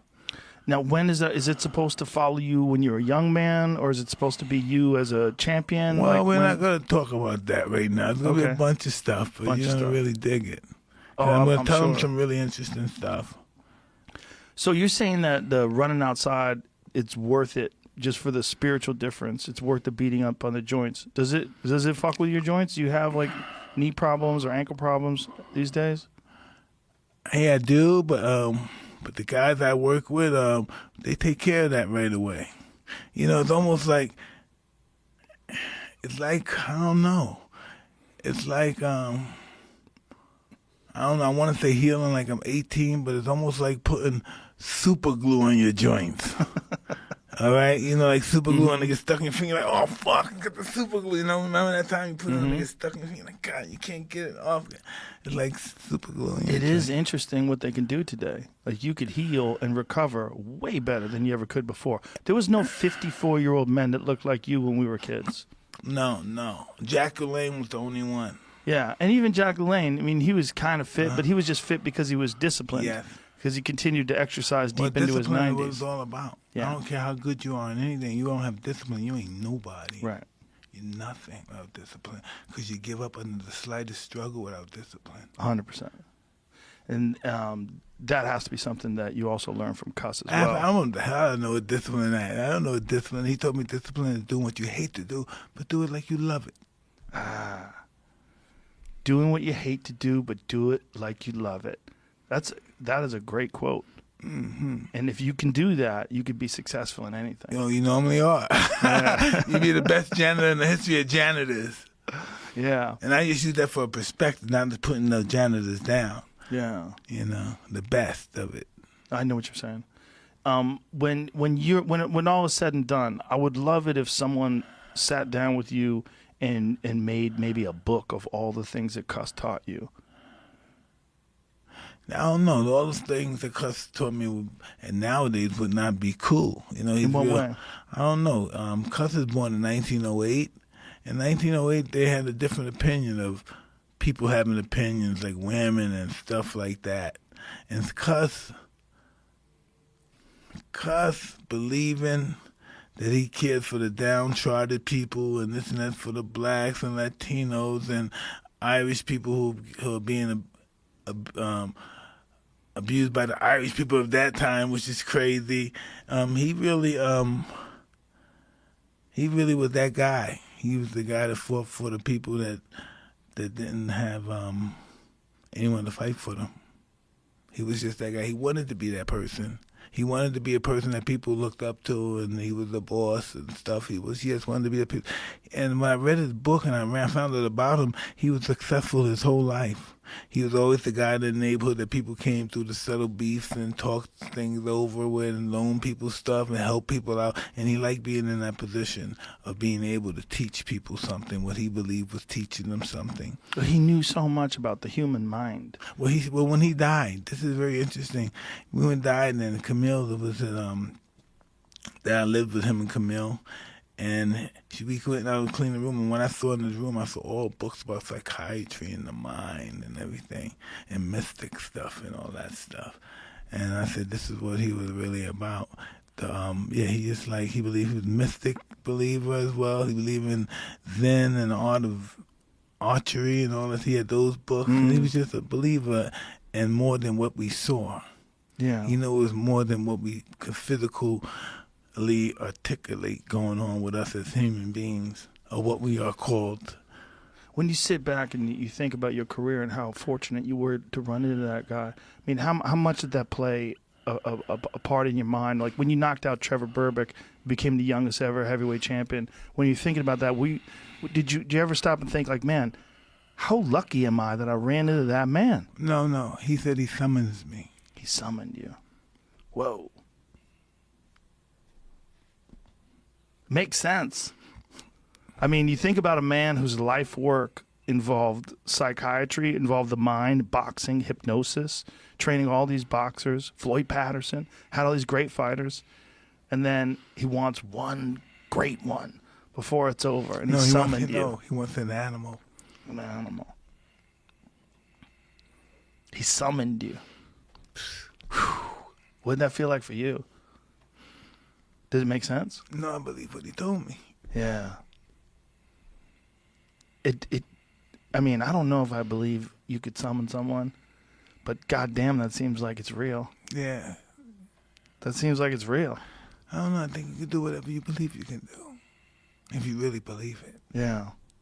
Well, that was what I got out of all the things that I read about you and him together, and being able to talk to you about you and him, is that he gave you these tools to understand the way your mind worked, and you just ran with them. I'm an extreme kind of person. Yeah, so I get carried away. If your confidence is not a delusional perspective, you don't have the right confidence. Yeah. You get so amped up, Mike. Even he's sitting here talking to you about these things. I could see it in you. You get amped up, even just talking about achieving things, talking about success, talking about the mind. You know, I could see it inside of you. You get very fired up about these things. Yeah. I have to be serious about anything that I want to accomplish. Yeah, that intensity is what made you special. I mean, that. I mean, Joe, I can't have people around. This is the first time I had my wife and kids around me. Normally, this can't happen. I have to be away from them. For camp. Yeah. Yeah. No, I can tell, man. You're different right now than the last time I saw you. I could tell you're ramping up for this fight. Yeah, it's just what it is. I don't know if I like being who I am. It's who I am. Are you planning on doing this and then seeing whether or not you're cool with it after it's over, and then maybe going back to the way you were? I just want to do it. You just want to do it. Yeah, let's just do it. Only think about that for now, and then let all the chips fall where they may after it's over. I just do it. I just want to do it. I like doing it. I don't think it's going to be disastrous or nothing. This is going to be awesome, and we're going to do it. I'm so glad you're doing it, man. Yeah. There's a lot of people that had negative opinions about it, and I was like, listen. No, this is interesting. Okay. Let's think about it. How old are you? Well, you're not that old. I'm 53. I'm a year younger than you. Yeah, but listen, the fact is, like, when they said they can't get people on the moon, because they didn't want to believe it. Because it's like me, they don't want to believe it. But what they're going to say when it happens? I think there's a difference in today than there was in 20 years ago when you were dealing with a 54-year-old person. When you're talking about recovery, when sports science, what they know about how to make the body work, what they know about training and conditioning, people are just different now. Yeah, but it also have to do, you could be on so many steroids and pills or whatever they got, health growth and all that stuff. Mm-hmm. But listen, you could be the best physical shape in your right if you don't go out there with a good mental perspective, it's going to turn out disastrous. Yeah, if you're not mentally prepared. Yeah, it's going to be disastrous. But that's the thing that I'm liking about talking to you. You seem very mentally prepared. You're ramped up, Mike. Yeah, I don't know if I am. It's just that this is who I am. I just I don't know. I like fighting. Well, that's why you were so fucking great at it, and that's what's so exciting about this is that you're back into that mindset again. I guess so, yeah. I try to control it because I have to know I have people at home. I have to just level my personality down for. That's the problem, right? The problem is living regular life. Yeah. Once you turn the switch on, it just to keep. You know, normally when I'm in this mode, I only want a slave. I don't want a family member. So I have to cut stuff down to be able to have to be from a humanity perspective. You get into the conqueror's mindset. It's just that I think everything should go my way while I'm going through this process. Yeah. You know, I think no should be a foreign language for this next 2 months for what I need to prepare for. Everything should go your way. Yeah, from my perspective, for me knowing me, preparing for what I need to prepare for, yeah. That's an alien thought process for most people. They don't understand. Like, to be Mike Tyson, to be who you were when you were at the top, you have to think like that. I don't know. I think everyone thinks. I think you think like that. What the hell you mean? I have to, you think like that, too. I mean, to fight. I think the fight is the most extreme version of that, though. For you to prepare for let's say who you were going to, let's say you had Joe Biden in here. For you to prepare for that, that's going to be very interesting, right? You're not going to come at him like you came at somebody that you know that you're comfortable with. You're going to look at it from a different perspective. Let me hit him from this part and see where this comes, because he's going to look at you as just some sports jock. Yeah. So you're going to say, I'm going to surprise him and come at him from this direction.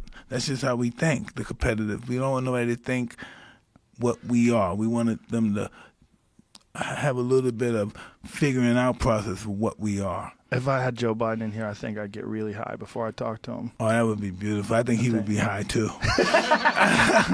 You can't tell me he's not a high guy. He looks like he's a high guy. He's going to be a high. It definitely seems like he's on something. Yeah, but I would get really high before I talk to a dude like that. Would be awesome. Just to try to feel. You know how sometimes when you're real high, you feel energy from people, good or bad. You feel it. You know what I mean? If you got some mushrooms, you got them pegged. Yeah. Whoa, baby. Yeah. When you're on some mushrooms, you see who they really are behind the screen. That's my wife don't like me using no mushrooms. She said, you on shrooms again, huh? Don't come in here with no damn shrooms.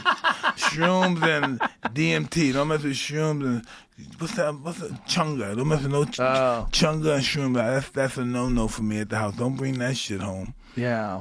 That's funny, man. Yeah, if just even microdosing, if you microdose mushrooms and you're around people, you especially if someone's lying to you, especially if they're pretending there's something they're not.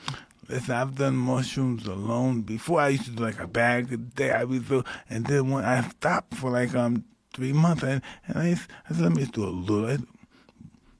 I'm looking at the tub and bang.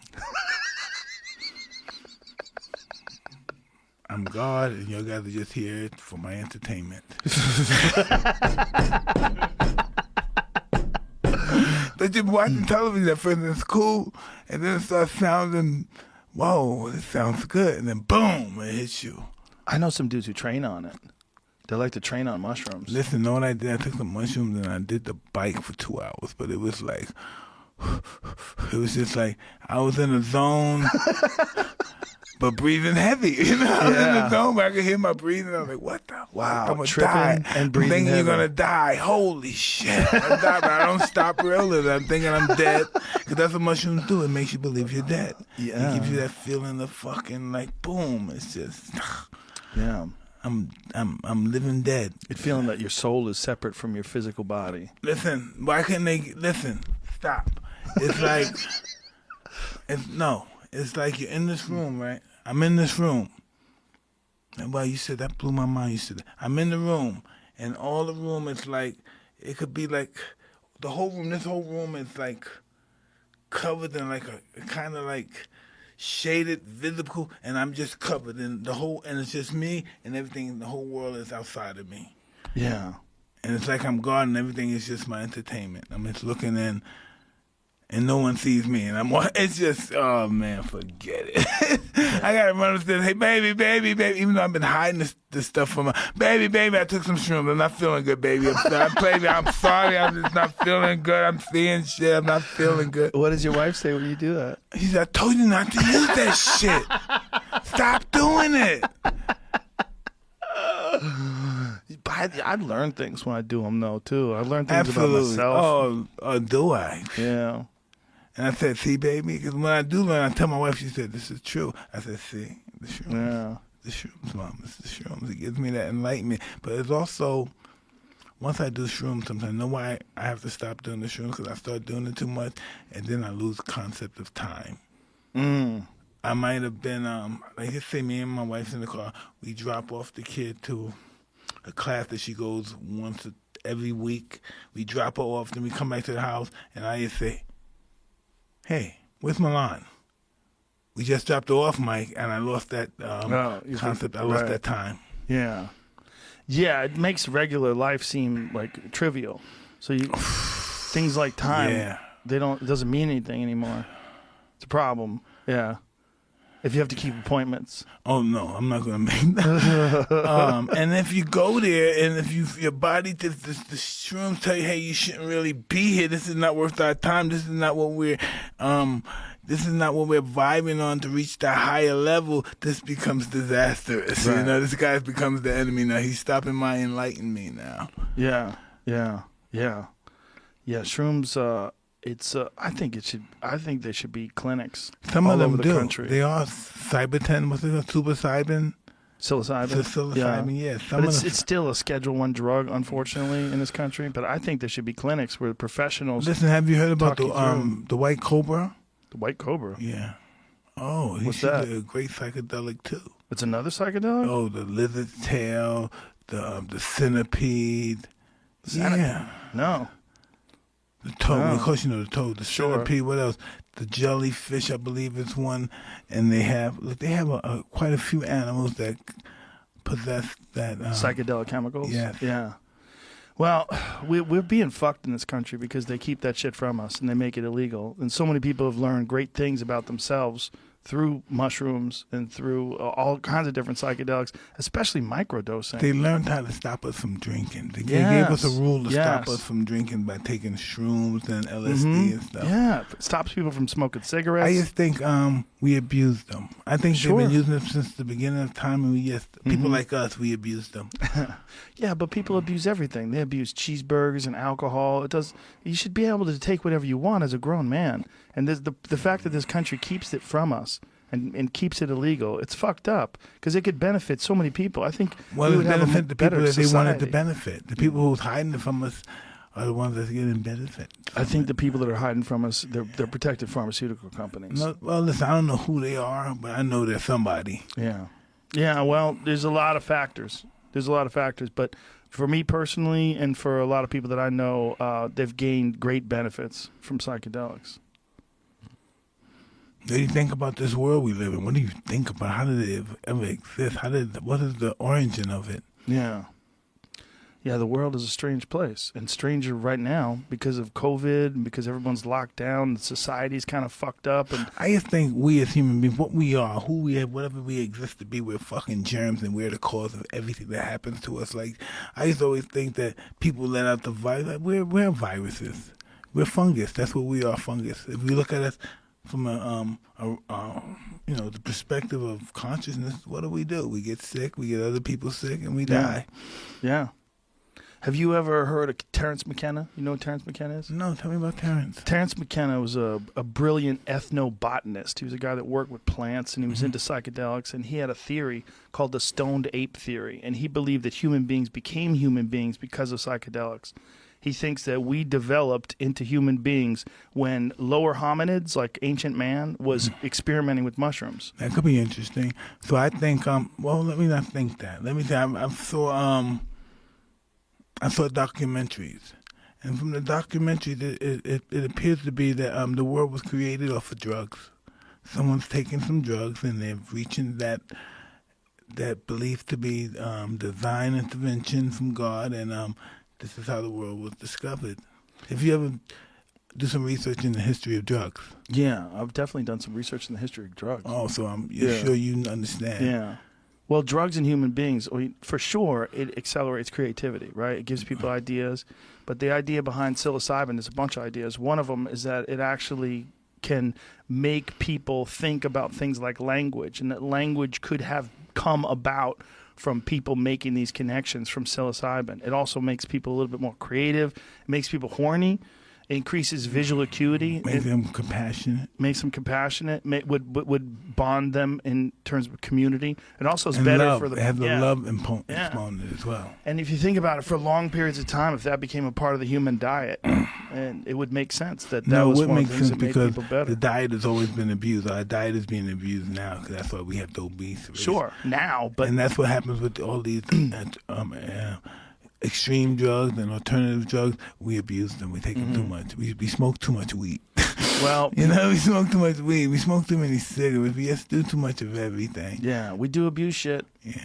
Why do you think that is? Why do you think people do you think, but don't you think that same abuse, that's also what makes people great at things too?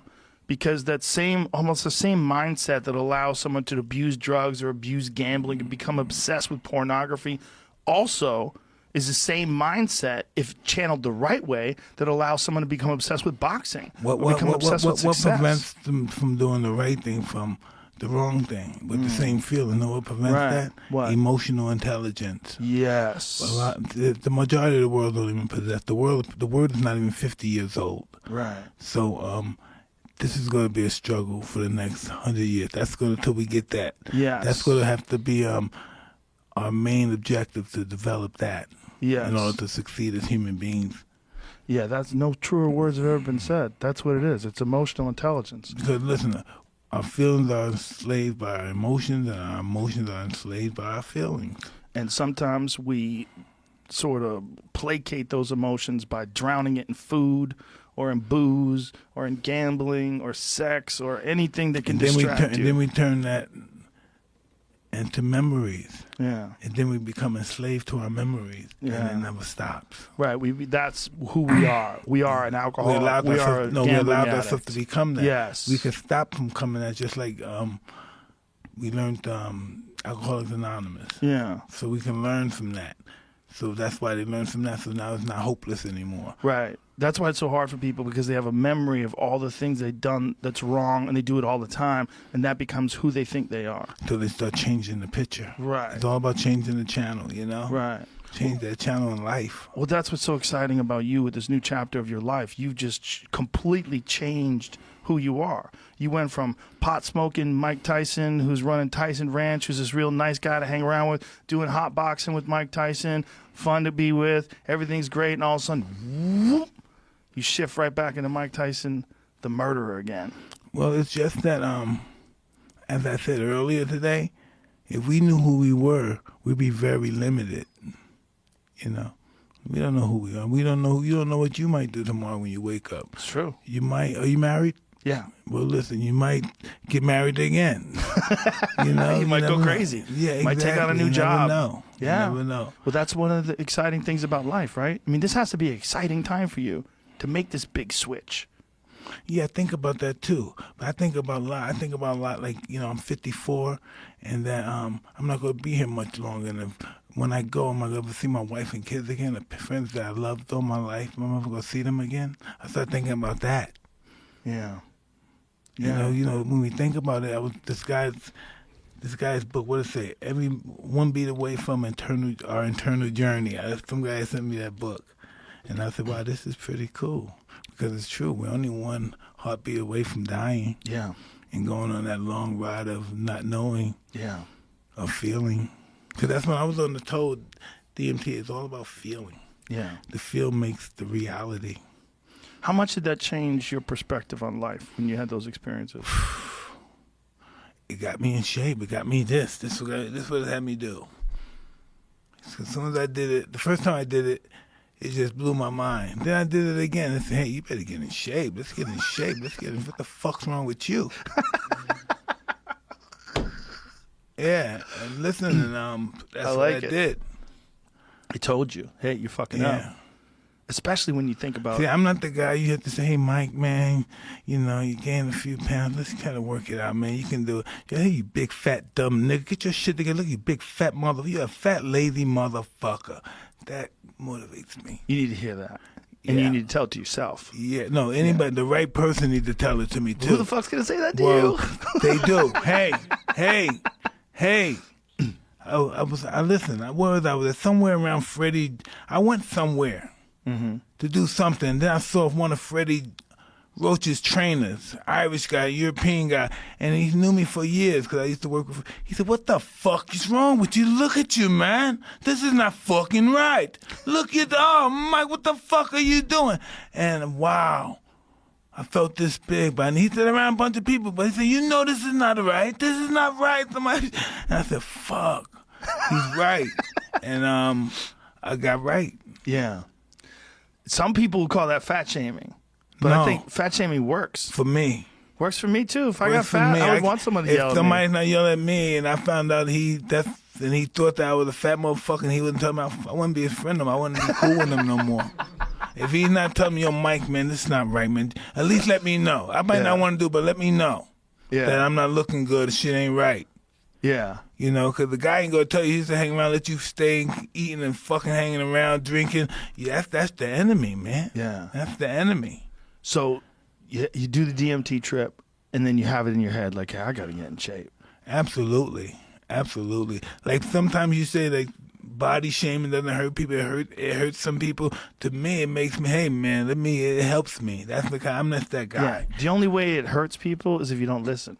Yeah. If someone says you're fat and then it hurts your feelings, but you don't work out, then it hurts you. But if someone says you're fat and it hurts your feelings, and you say, I'm going to use this as a motivator to get back in shape, then it helps you.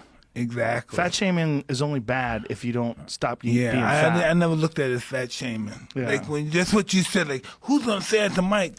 Like I don't respect that guy. Yeah. The guy that Yeah. thinks like that, I'm not gonna tell him. Right. That's my enemy. Right. He's not helping you. He's my enemy. Right. Right. He's my enemy. So He's my enemy. the DMT trip opened your eyes to that. Yeah, absolutely. Yeah. But that's not something you want to do while you're in camp. You know, I did it 16 times. Yeah? 16 times, yeah. Never regret doing it. Never regret doing it. Yeah, I think everybody should do it.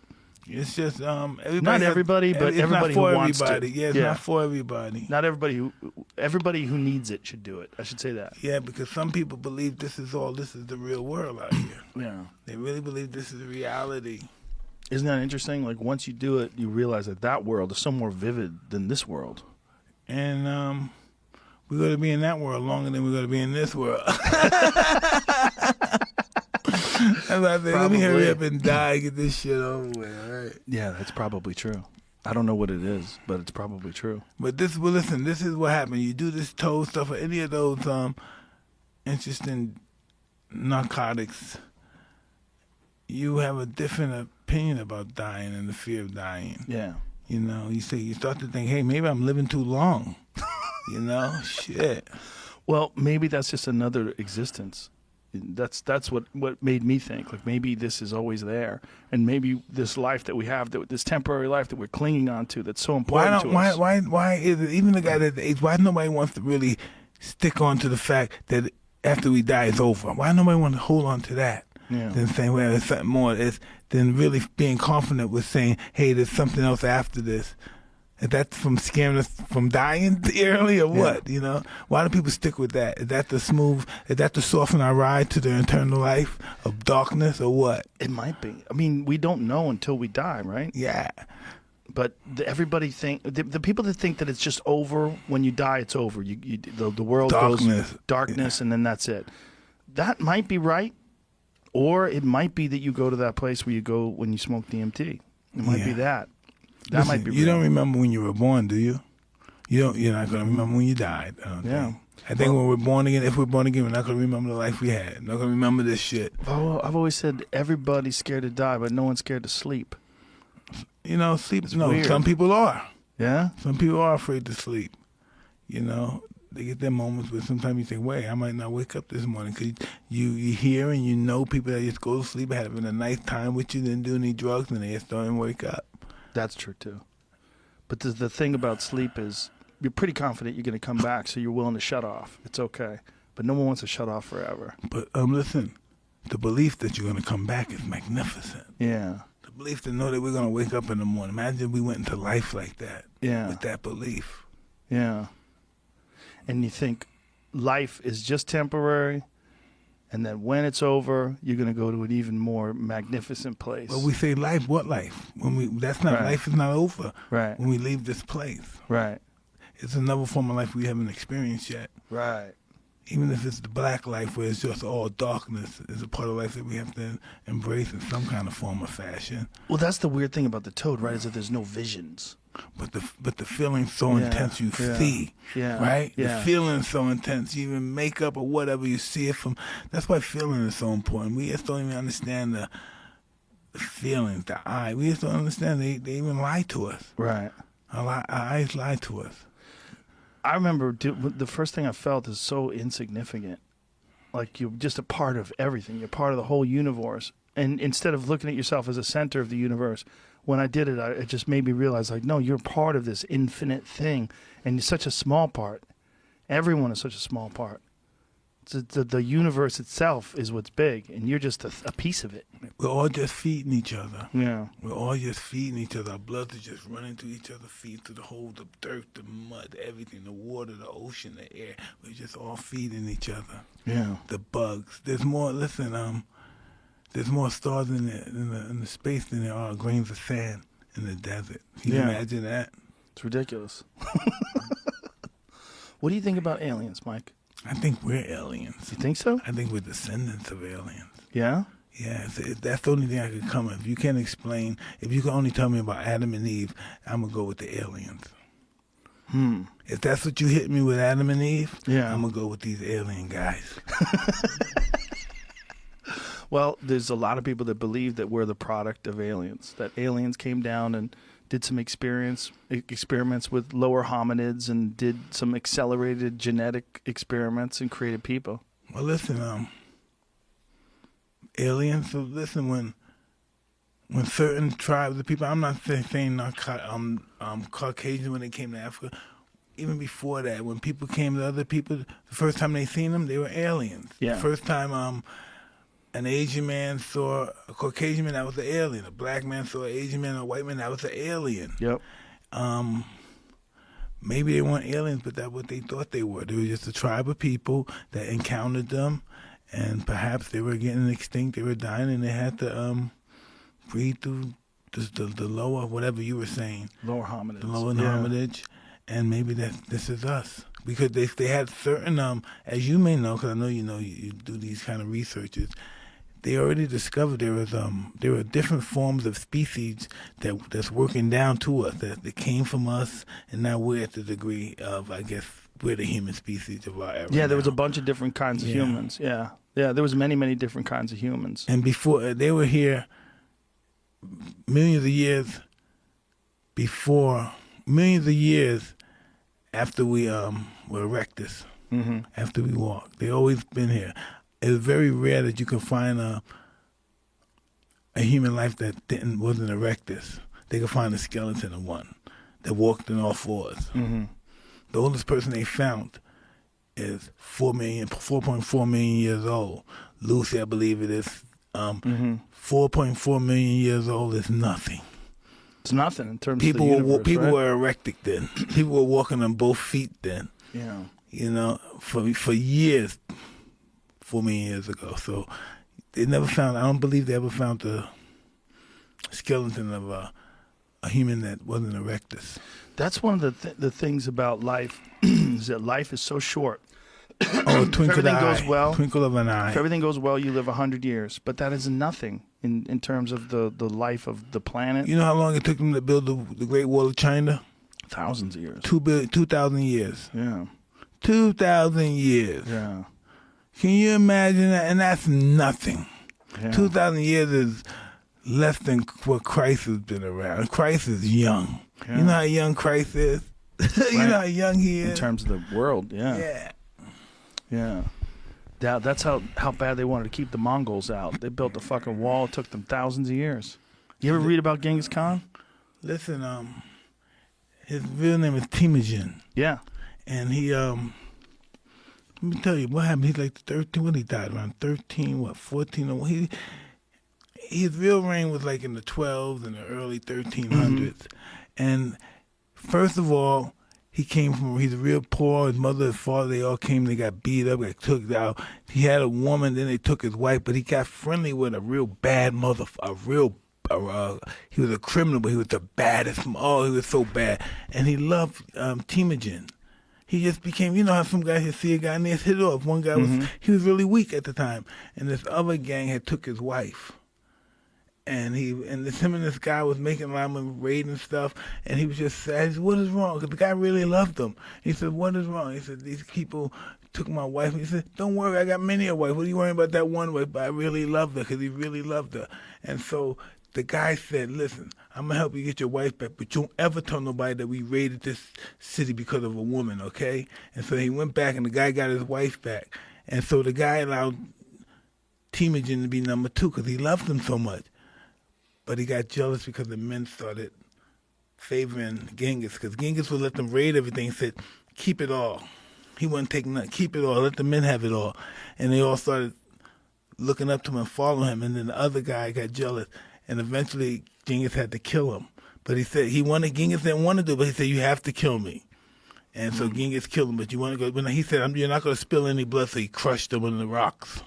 So he went no blood, no cuts or nothing like that. But that was his best friend, and after he died, that's how Genghis had the reputation. So you followed him. You paid attention to him. You read a bunch of shit about him. I named my dog after his favorite wife, Pele. Oh, wow. So I know you've been into that kind of shit, like Alexander the Great, and all the different conquerors, and all these guys, yeah. Pippin, Charlemagne, Clovis. Now, is this stuff that you just studied because you wanted to study conquerors? Did it just interest you?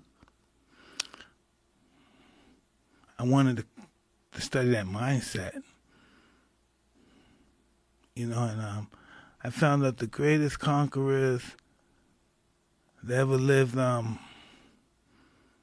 farmers. Farmers, sheep herders, somebody that we weren't think that's important and stuff.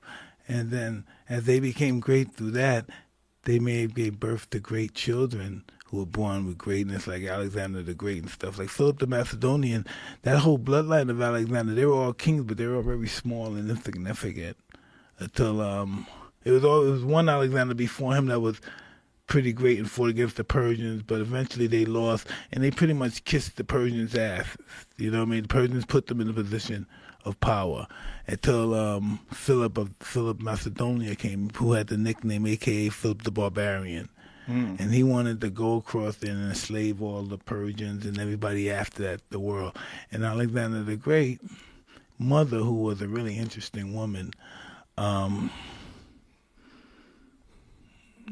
trying to say Albanian maybe, and they had a different kind of study and worship and stuff back then. So he got caught up in that. His family didn't like her for that, but she arranged for Alexander's father, I think, to be killed, for Alexander to have the power. Then her kids had the power, and she could lead through her kids while he was on campaigns, right? And when he was on these campaigns, now that his father was gone, he just conquered everything. But when he ran into the Afghanian people, he fell in love with them. He wanted to interbreed with them. He wanted to create a new race of Afghan. He just madly fell in love with them, and that's pretty much why his family, not his family, but the Greeks went mutiny on him, because they were jealous that they were giving big positions to the Persians. No, Afghanistan. He loved them. He even quotes, Afghanistan is the most beautiful people in the world. God must have loved them more than anybody. He made them beautiful.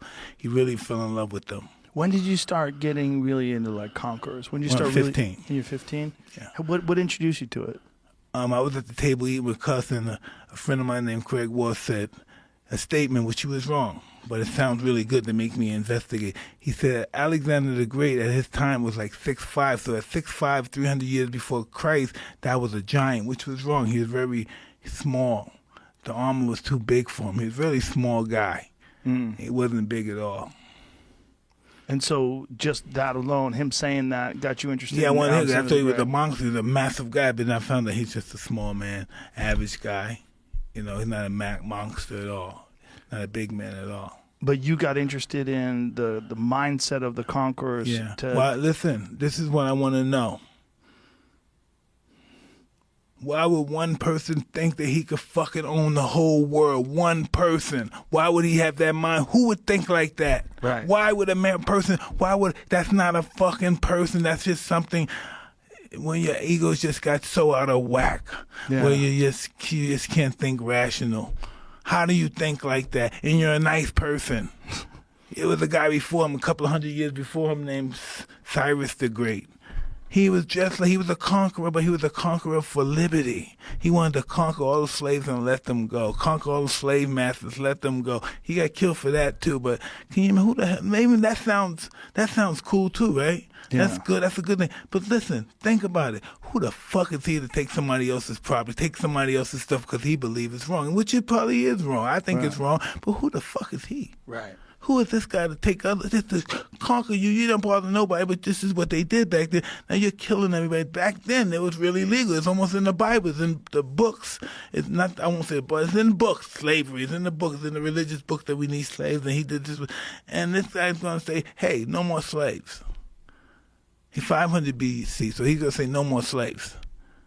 No more slavery is wrong out through the whole world. So he wants to conquer the world and free all the slaves. Wow. So that's just a different mindset. Yeah, they're different kinds of mindsets that these conquerors had. But who who he think he is? Who the hell is he? He has his little town over here. How he's gonna go over the whole world? His town is right here. Well, forget his town. His country is right here. Yeah. You know. And he haven't even conquered his country yet. Now he's gonna conquer the world and liberate freedom, make freedom. What kind of guy? Now that's nothing. If that's not somebody on drugs, you tell me. No, you tell me. Now be honest. If that's not somebody high, you tell me. It could be coke. No, that nigga, it's something. It's something. Now, I'm gonna free everybody. Right. This is at 500 BC. This is slavery is what it is. This is the way of the world. No, I'm gonna free all the slaves. That's pretty crazy. I'm gonna free everybody. What did you get out of reading about their mindset, like studying Temujin, studying Alexander the Great? Like, what did you get out of reading about their mindsets?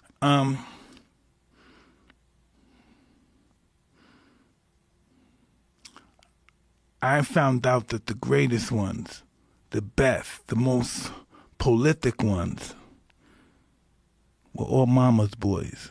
Really? Yeah, afraid of their mother. Wow. Napoleon, Alexander. You know what I mean? Wow. Genghis Khan too? Yeah. Really? Yeah.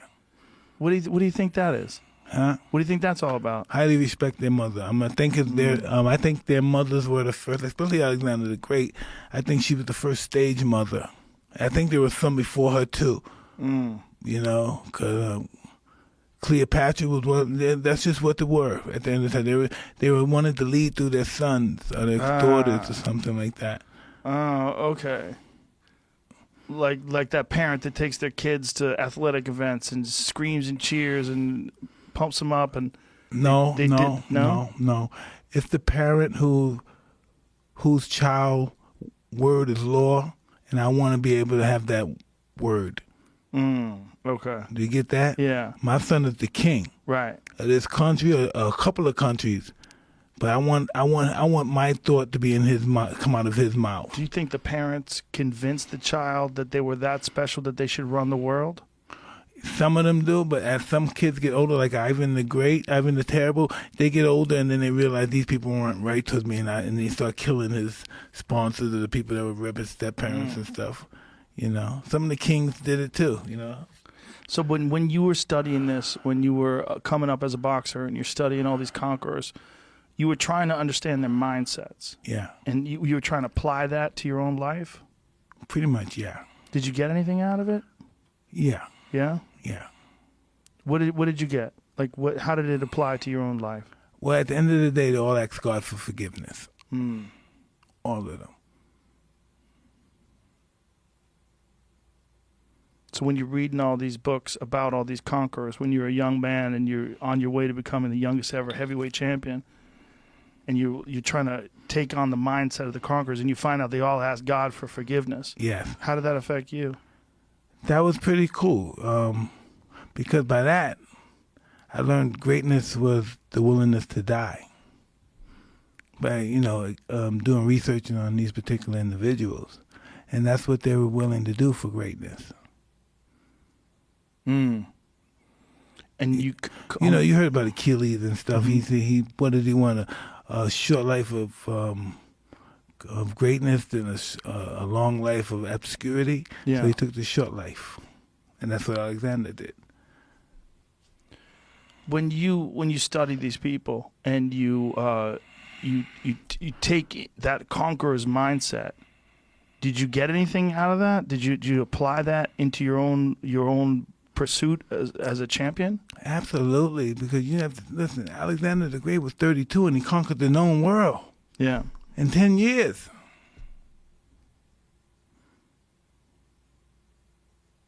And so thinking about that as a young man. Absolutely.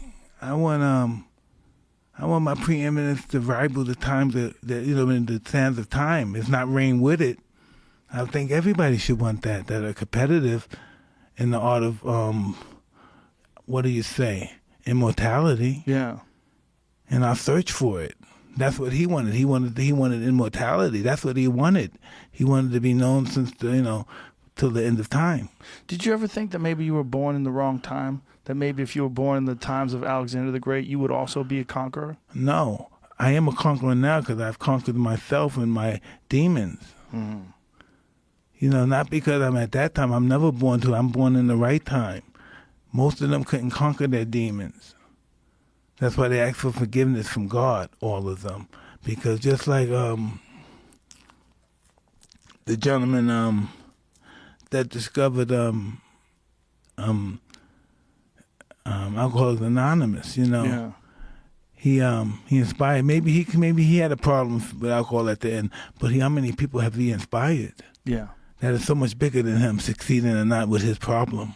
What's interesting about him is he was interested in LSD. Bill Wilson, yeah. Yeah, that was a big thing of his. That's what instructed him to have the program. Yeah. To develop the program. Yeah. When you're talking about they all would seek forgiveness from God, it's so interesting to me that you turned to cannabis, and cannabis allowed you to forgive yourself.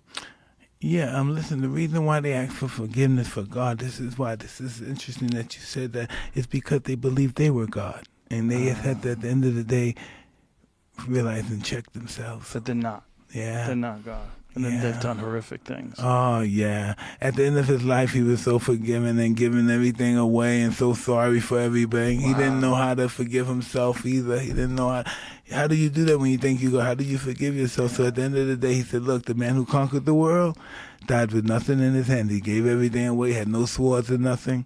Wow. He was so freaked out about dying, being the rich guy and stuff, and having so much property and having the world like he possessed, because he had the world. It's this gentleman that Eugenius, forgot the guy that they named Sloth after, the animal sloth. Eugenius, I don't know, but he was he's considered a homeless bum nowadays. Today he would be called a bum, a homeless guy, whatever. And Alexander been watching him. This is how keen he is. He's watched this guy for years. And he said, listen, before he became king of Greece, he's watched this guy. This is when he wasn't king of, and he said, hey, listen, I watch you and I have everything. And I'm unhappy and you don't have nothing. So what can I do to you to make you happy? And know what he said? Know what he had the balls to say? He said, first of all, you can be kind enough to move out the way of the sun and then allow me to enjoy my day. And he couldn't conceive of somebody to turn him down for riches and stuff. He couldn't conceive of it. It just blew his mind. He was so blown away, he couldn't even kill a guy for disrespecting him. He was just blown away. He said, I have everything. And he realized he wasn't happy. He had it all. He's the king of Greece. He didn't even know where he was getting ready to go. He's getting ready to be king of the world, but he's the king of Greece and he's just not happy. And he has everything. So he thinks by conquering the world it's going to make him happy. And he did. And what happened? He turned into a drunk. Wow. Imagine that. It's crazy. That's why he experienced a new drug. See, listen, when you went on a campaign, know what I thought? I thought when you went on a campaign, the movies lie. They say you go on a campaign to just around 300 gladiators, 10,000 soldiers. No, they bring their whole family with them. It's like a party. Their wives, their kids, everything. They got the surveyors are with them. House builders are with them. The people who deal with agriculture for that time, everything's with them. Wine, even for they could test everything when they conquer. Conquering, you know what conquering is? We think that's glorious. Conquering is glorious. Know why? Because know why it is? Conquer is robbing, raping, illegally taking somebody else's goods and enslaving them. That's conquering. That's not good people. All the people we like, we say these guys, this guy, he conquered this, he conquered that. They hurt people. They did it for greed. They didn't do it for, we're going to help our people. They did it to take things because they could. Now, when you were coming up as a fighter and you were reading all these things about conquerors, you were fueling your mind in that way, and you were also studying a lot of fights. you studied all the old school champions. Are you doing that now in this resurgence? Like, are you studying films? No, because I think I know everything about them already. I did the research on them. I was a kid, so I started I started going to the other level. So I go from the level of these guys that are fighters, the gladiators, all those guys. So I go from them to the generals, and from the generals to the gods. And but that occupied a lot of your time when you were training, right? Absolutely. Yeah. What are you doing now? Like, is there anything that's similar that you do? Like, when you were watching those old school tapes, if you were watching like Jack Dempsey or Harry Greb or any of these old school fighters, there was something about that was providing you with the inspiration. You were learning from it, but it was also you were getting yourself into this mindset. Yeah, because I know if I was like these, like Cus would tell you, the more you win, the more you beat these guys, the more the people applaud and the more you enjoy doing it. And I wanted the people to have the same feeling towards me that I had towards the older fighters of yesterday. Yeah. So I was madly in love with fighters. I was just, and if I met a fighter, they would just, hey, who's this kid? Get this kid out of there. I would just bug him to death. Want me to carry your bag? Can I help you do this? Can I do this? Just fucking, you think they were going to like you for being hey, get this fucking kid away. You're too enthusiastic. Yeah, I'm too extreme. Yeah. Yeah. Carry your bag. Can I help you with this? But you don't study films like that anymore now? Periodically. But you know what I do? Sometimes, because they have YouTube, I look at YouTube and they have a fight. Lomachenko. I said, let me check him out. Also, I may see some Ray Robinson, some Willie Pep stuff. Yeah. They have one there. Let me check this out. Lomachenko's a wild guy to watch, isn't he? He's really, he's really nice to watch. He's really interesting, right? Yeah, I like watching him. The footwork is so extraordinary. I just like doing that. I like watching him. A lot of people hate on him, but that's how it is. He got the light. When people got the light, they go after you. Yep. Who else gets you excited that's fighting today? They got a couple of guys. Haney's good. The guy Shakur is good. The other little guy from Baltimore is good. It's quite a few. And they have a couple of guys that's under them that's pretty good. That's going to come up and be really good with them. Errol Spencer's really good. Terrence Crawford. Terrence Crawford is good. There's a bunch of good fighters out there. That little guy, Ryan Garcia. Yes. He's a little hot shit, right? Yeah, he's a hot shit. He's got a crazy left hook. Talking shit. Yeah. I love he's like a kid. That baby. Like talking shit. He's so cute. He's a handsome a little guy. Baby talking shit. He's got a nasty left hook, though. Woo. And all the fighters now, they really into each other's face talking shit. They're really friends, you can see, but they talking shit. Yeah. And I'm saying I'm an insecure guy. Somebody, I'm pin a punch right in the face. Everybody might think I'm a punk letting them do that to me. And that these guys are friends that look so cool. Yeah. What do you think of the heavyweight division nowadays? All right. Joshua's there. Listen, everybody's good for their time. I don't think they're bums or anything like that. Everybody just want to have something negative to say about somebody. Right. These are guys, this is their time. They're the best of their time. You got to give them that credit. You can't compete them with guys of the past or guys that are coming up now. This is just their time. This is what it is right now. This is what it is right now. This is the time we're going to judge it from right here. What do you think about it? It's an interesting group at the very top of the heap, right? Tyson Fury, Deontay Wilder, Anthony Joshua. I mean, it's an interesting group at the top level right now. No, it's not interesting. They're all exciting fighters. Yeah. They're all going to make a great deal of money. They just need to fight each other. Yeah. Just stop bullshitting. Just all fight each other. Fight each other a couple of times. Yeah. And then when this stuff is over, your guys could say, hey, listen, we did it our way. Right. This is what happened to me. I'm such an egomaniac. I fell in love. That's like, this is going to last forever. I'm the king forever. I'm always going to be the king. This is the way it is. Fuck you. I never think about tomorrow. Nothing. This is now. I'm the king. Kiss my fucking ring. This and that. And the fact that I never listened. This is what I didn't listen to Cus. Cus said, hey, yes, we always really don't take this personal. I took fighting personal. Because they don't take it personal. It's not personal. Right. I took it personal. The ego makes me take it personal. So when he said don't take it personal, what did he mean by that? don't allow it to stop you from living your life in a happy perspective. I lost a fight, don't commit suicide, start drinking and doing cocaine and fucking start fucking girls without rubbers that you don't know you met them 10 minutes ago. Don't do these things, okay? Don't do these things when you lose a fight, Mike, okay? Don't do these things. You lose a fight, you shake the guy's hand, you go to the gym, you work harder, prepare for the fight, you win the fight, you don't win the fight, you prepare harder, wait for the next fight, you win the fight, you don't get the fight some other guys, you win the fight, then fight them again. The name of the game is that you stay busy, you keep working. How much different would things would have been if Cuss stayed alive? Yes, really different, but it wasn't meant for that to be. Yeah. I had to figure this stuff out. He couldn't protect me my whole life. Right. You know? Yeah, I've always wondered what would have been different if he had stayed alive. 'Cause, I mean, he guided you in such an amazing way, you know, and you... Cuss was just, listen, Cuss was just a hard guy to get along with. Cuss was just enemy prone. If he didn't have an enemy, he would create one. Really? One of those guys. He loved fighting. He wants to fight. If he doesn't fight, he doesn't want to live. Wow. He wants to fight. He needs to have somebody to fight. If he doesn't have somebody to fight, he'll find somebody to fight. He must have loved having you as a pupil. Well, I listened to everything he said. I listened to him. I was around him. He loved people to listen to him. And I took him to everything he said I would do. If he told me to kill somebody, I would kill somebody. You know? Anything he said, I did it. Do you think about him even today while you're training? Absolutely. Absolutely. I think about him all the time. You know what I mean? I think about him all the time. I wish he could have saw my kids. I wish he could have probably seen, you know, what I did, how I did, and how my kids turned out, and how they all went to great schools, and they did cool things, and they're just kids, and they're just really sweet kids that really don't understand life yet, and maybe because they didn't have a father like I had, so things are different than it was for me.